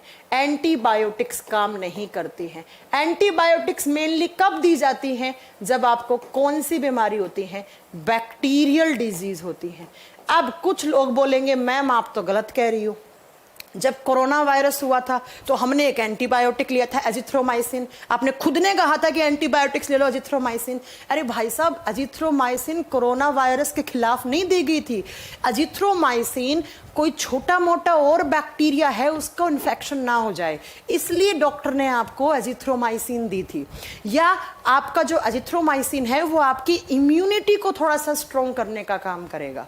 तो एजिथ्रोमाइसिन एक एंटीबायोटिक है, वो कभी भी वायरस के अगेंस्ट नहीं दी जाती, वायरस के अगेंस्ट एंटीवायरल ड्रग दी जाती हैं, ठीक है। जो एंटीबायोटिक्स होती हैं वो मेनली हम कब खाते हैं, जब आपको बैक्टीरियल डिजीज होती है, कोई जीवाणु जनित रोग होता है। इसीलिए अब आप इसका आंसर क्या कर दोगे कि क्या करोगे, क्या पूछा, common cold is not cured by antibiotics because, हाँ क्योंकि because it is a virus disease, because it is caused by virus, virus की वजह से होती है। जो नॉर्मल रीनो वायरस होते हैं उनकी वजह से आपको कॉमन कोल्ड होता है। तो वायरस से बचने के लिए आपने कब एंटीबायोटिक्स ले ली, कभी नहीं लेते हैं आप, ठीक है। तो ये आपका आज के क्वेश्चंस क्या हो गए, तो आप बताओगे। आज के क्वेश्चंस 25 क्वेश्चंस थे, हालांकि बहुत हैं आगे क्वेश्चन, लेकिन टाइम की शॉर्टेज की वजह से हम आगे क्वेश्चंस बाद में पढ़ेंगे। अब बात आती है इस क्लास का पीडीएफ कहाँ मिलेगा, तो मेरा टेलीग्राम चैनल है, आप जानते होंगे, यहाँ पर पिन करके मैसेज डाला हुआ है, इस टेलीग्राम चैनल को ज्वाइन कर लेना। साइंस विद काजल, यार ये नाम है क्या, भूल गई, साइंस विद काजल सिहाग है ना, एक बार देख लूँ। आजकल दिमाग काम नहीं करता सही तरीके से, पता है, जब से टाइफाइड हुआ ना तब से दिमाग। Science with Kajal Sihag official channel, हाँ science with Kajal Sihag bracket में लिखा हुआ होगा ऑफिशियल चैनल, क्योंकि बहुत सारे फेक से भी बने हुए हैं, इसलिए मैंने इसके ब्रैकेट में ये लिख दिया है। एंड कितने मेंबर हैं मैं बता देती हूँ, यही वाला ज्वाइन करना। हमारे टेलीग्राम में हो चुके हैं अप्रोक्स 85,000 के लमसम मेंबर हैं, तो वही वाला ज्वाइन करना, ठीक है। तो इसके ऊपर मैं पीडीएफ डाल दूंगी अभी 1 घंटे बाद, 1 घंटे बाद, ठीक 1 घंटे बाद मैं पीडीएफ अपलोड कर दूंगी इसका। अच्छे से नोट्स बना लेना। और हाँ, किसी को एप्लीकेशन से आपको पीडीएफ लेना है तो future times coaching application download कर लो, वहां पर पीडीएफ फ्री ऑफ कॉस्ट आपको मिल जाएगा। और इसके अलावा कल रात 9 बजे इसी सीरीज को वापस कंटिन्यू करेंगे। कल 9 बजे फिर से इसी सीरीज को आगे कंटिन्यू करेंगे, क्योंकि अभी बहुत सारे क्वेश्चंस बचे हुए हैं। अब आप लोग अपना अपना स्कोर बता सकते हो और बता सकते हो कि क्लास में किसी भी तरीके का इम्प्रूवमेंट का जरूरत है या आपकी क्या डिमांड है, अब आप बता सकते हो। अक्षय कुमार, मुझे पता था बेटा कि तुम्हें बहुत खतरनाक क्वेश्चन लगेंगे, मैंने क्लास स्टार्टिंग में ही बोल दिया था कि कुछ क्वेश्चंस की लैंग्वेज मैंने जानबूझ के खतरनाक डाली है, तुम्हें नहीं समझ में आएगी, लेकिन वो आज नहीं आ रही होगी समझ में, कोई बात नहीं है, लेकिन आज के बाद ऐसे क्वेश्चन आ गए तो आप छोड़ोगे नहीं, सीधा करके आओगे। चलो मैम मैंने कोविशील्ड लिया, कोई भी वैक्सीन ले लो, वैक्सीनेशन करवा लो, कोविशील्ड लो कोवैक्सीन लो, डजेंट मैटर, दोनों में से कोई भी ले लो, लेकिन ये मत कर देना पहला डोज कोवैक्सीन का ले लिया दूसरा कोविशील्ड ले लिया, वो खतरनाक है, वो जानलेवा है। ठीक है, चलो बताइए किसी का ठीक है, क्वेश्चन सही है, क्वेश्चन सही है, किसी को भी किसी भी तरीके का इंप्रूवमेंट, कोई चीज, कोई डिमांड, किसी का भी कुछ, पीडीएफ के लिए पहले ही लिख दिया, science with Kajal Sihag official channel मेरा पीडीएफ है, इस वीडियो के अंदर देखो ना कमेंट सेक्शन में पिन करके डला हुआ है, वो चैनल मेरा ज्वाइन कर लो। 12 ठीक हुए एक्से, कोई बात नहीं एक्से, लेकिन आज के बाद तो ठीक नहीं करोगे ना क्वेश्चंस, अगर गलत नहीं करोगे आज के बाद ऐसे आए हैं तो। हाँ जी, इसके अलावा बताइए किसी को भी कोई भी, अच्छा कोई क्वेरी है, कोई क्वेश्चन है, बहुत दिनों बाद मिली हो ना, तो कमेंट डाल देना नीचे, वीडियो के नीचे कमेंट में लिख देना, मैं खुद रिप्लाई करती हूँ कमेंट्स के। 12 ठीक हुए, एक कह रहे 21 वाले तो बहुत अच्छा स्कोर कर रहे हैं मैम, 6 ठीक हुए, अरे भाई साहब 6 वाले तो बिल्कुल ही खतरनाक हो तुम लोग तो, हाँ तुम लोग तो जानलेवा हो, थोड़ा सा अच्छे से प्रिपरेशन करो अपनी। CBT 2 के लेवल के क्वेश्चन करवा रही हूँ, CBT 2 वाले हों या हो ग्रुप डी वाले, अच्छे से नोट कर लेना, ठीक है। और CBT 2 में ज़्यादा टाइम नहीं है, तुम लोग बस 2-2.5 महीने हैं, पेपर हो जाएगा नवंबर दिसंबर में, फिर रोते रहना कि मैम पढ़ाया नहीं हमने। हो गए, चलो ठीक है फिर। हाँ जी, मैंने आज एक क्वेश्चन पूछा है आपसे, कल की क्लास में आप लोग होमवर्क करके आओगे कि आज तक HIV एड्स के लिए वैक्सीनेशन क्यों नहीं बना, कोरोना के लिए बन सकता है तो HIV एड्स के लिए क्यों नहीं बना, इस चीज के लिए आप लोग कल मेरे को क्लास में बताना, ठीक है। अगर आप नहीं बता पाओगे तो फिर मैं बताऊंगी आपको, ठीक है। फिर भाइयों और बहनों, आज की क्लास यहीं खत्म करते हैं। उम्मीद करते हैं कि मेरे द्वारा दिया गया ज्ञान आपने अच्छे से प्राप्त किया है और आप अपने दिमाग के अंदर बैठा लेंगे, आज के बाद ऐसे क्वेश्चन देखेंगे तो कभी गलत नहीं करेंगे, मैं उम्मीद कर रही हूँ इस बात की। बाकी जिनको ऐसी मजाक में लगती है क्लास, तो उनकी ज़िंदगी मजाक है, वो खुद एक मजाक बन चुके हैं, तो उस चीज़ के लिए हम कुछ नहीं कर सकते। चलिए फिर आज की क्लास को यहीं समापन करते हैं, कल 9 बजे, ठीक 9 बजे आ जाना, इसी सीरीज़ को कंटिन्यू रखेंगे, ठीक है। और एक मैं आपके लिए बहुत जल्दी एक सीरीज स्टार्ट कर रही हूँ 1 लाइनर क्वेश्चंस की। मेरे पास हर तरीके के बच्चे का सॉल्यूशन है। अब कुछ बच्चे होते हैं 1 लाइनर वाले ही होते हैं, लाइक SSC GD वाले बच्चे हैं, भैया वो नहीं पढ़ते, तो नहीं पढ़ा लो उन्हें, वो नहीं पढ़ते, उन्हें चाहिए 1 liner form. Delhi police, UP police, constable, ये पटवारी वाले, इनको कितना ही पढ़ा लो थ्योरी डिटेल में, ये आपको रिजेक्ट कर देंगे। ये हैं 1 लाइनर वाले बच्चे, तो इनके लिए भी मैं एक बहुत जल्दी एक सीरीज लेकर आ रही हूँ। हर क्लास में फटाक 50-50 1 लाइनर क्वेश्चन करवा के जाऊंगी 30 से 40 मिनट में। दो दिन लूंगी, मंगलवार और बुधवार को, मंगलवार और बुधवार और बृहस्पतिवार को। बुधवार और बृहस्पतिवार मैंने उन बच्चों के लिए डेडिकेट किए हैं जो बच्चे 1 लाइनर की फॉर्म में पूरी जीके की सीरीज मुझसे पढ़ना चाहते हैं। ना सिर्फ बायोलॉजी, ना सिर्फ केमिस्ट्री, ना सिर्फ फिजिक्स, हिस्ट्री, ज्योग्राफी, इकोनॉमिक्स सब मैं पढ़ाऊंगी, ठीक है। चलिए फिर कल मिलते हैं, 9 बजे आ जाना, ठीक। और अगर वीडियो अच्छी लगी तो लाइक कीजिए मेरी वीडियो को, और शेयर भी कर दिया करें दोस्तों के साथ, और सब्सक्राइब भी कर लो चैनल को। बहुत जल्दी हमारे 1 मिलियन फॉलोवर्स होने वाले हैं, तो थोड़ा जल्दी कर लो यार तुम लोग, हैं, थोड़ा जल्दी करके हमारे 1 मिलियन फॉलोवर्स पूरे करवा दो। हाँ चलिए फिर, उम्मीद है कल मिलेंगे अच्छे से। Thank you so much, good night.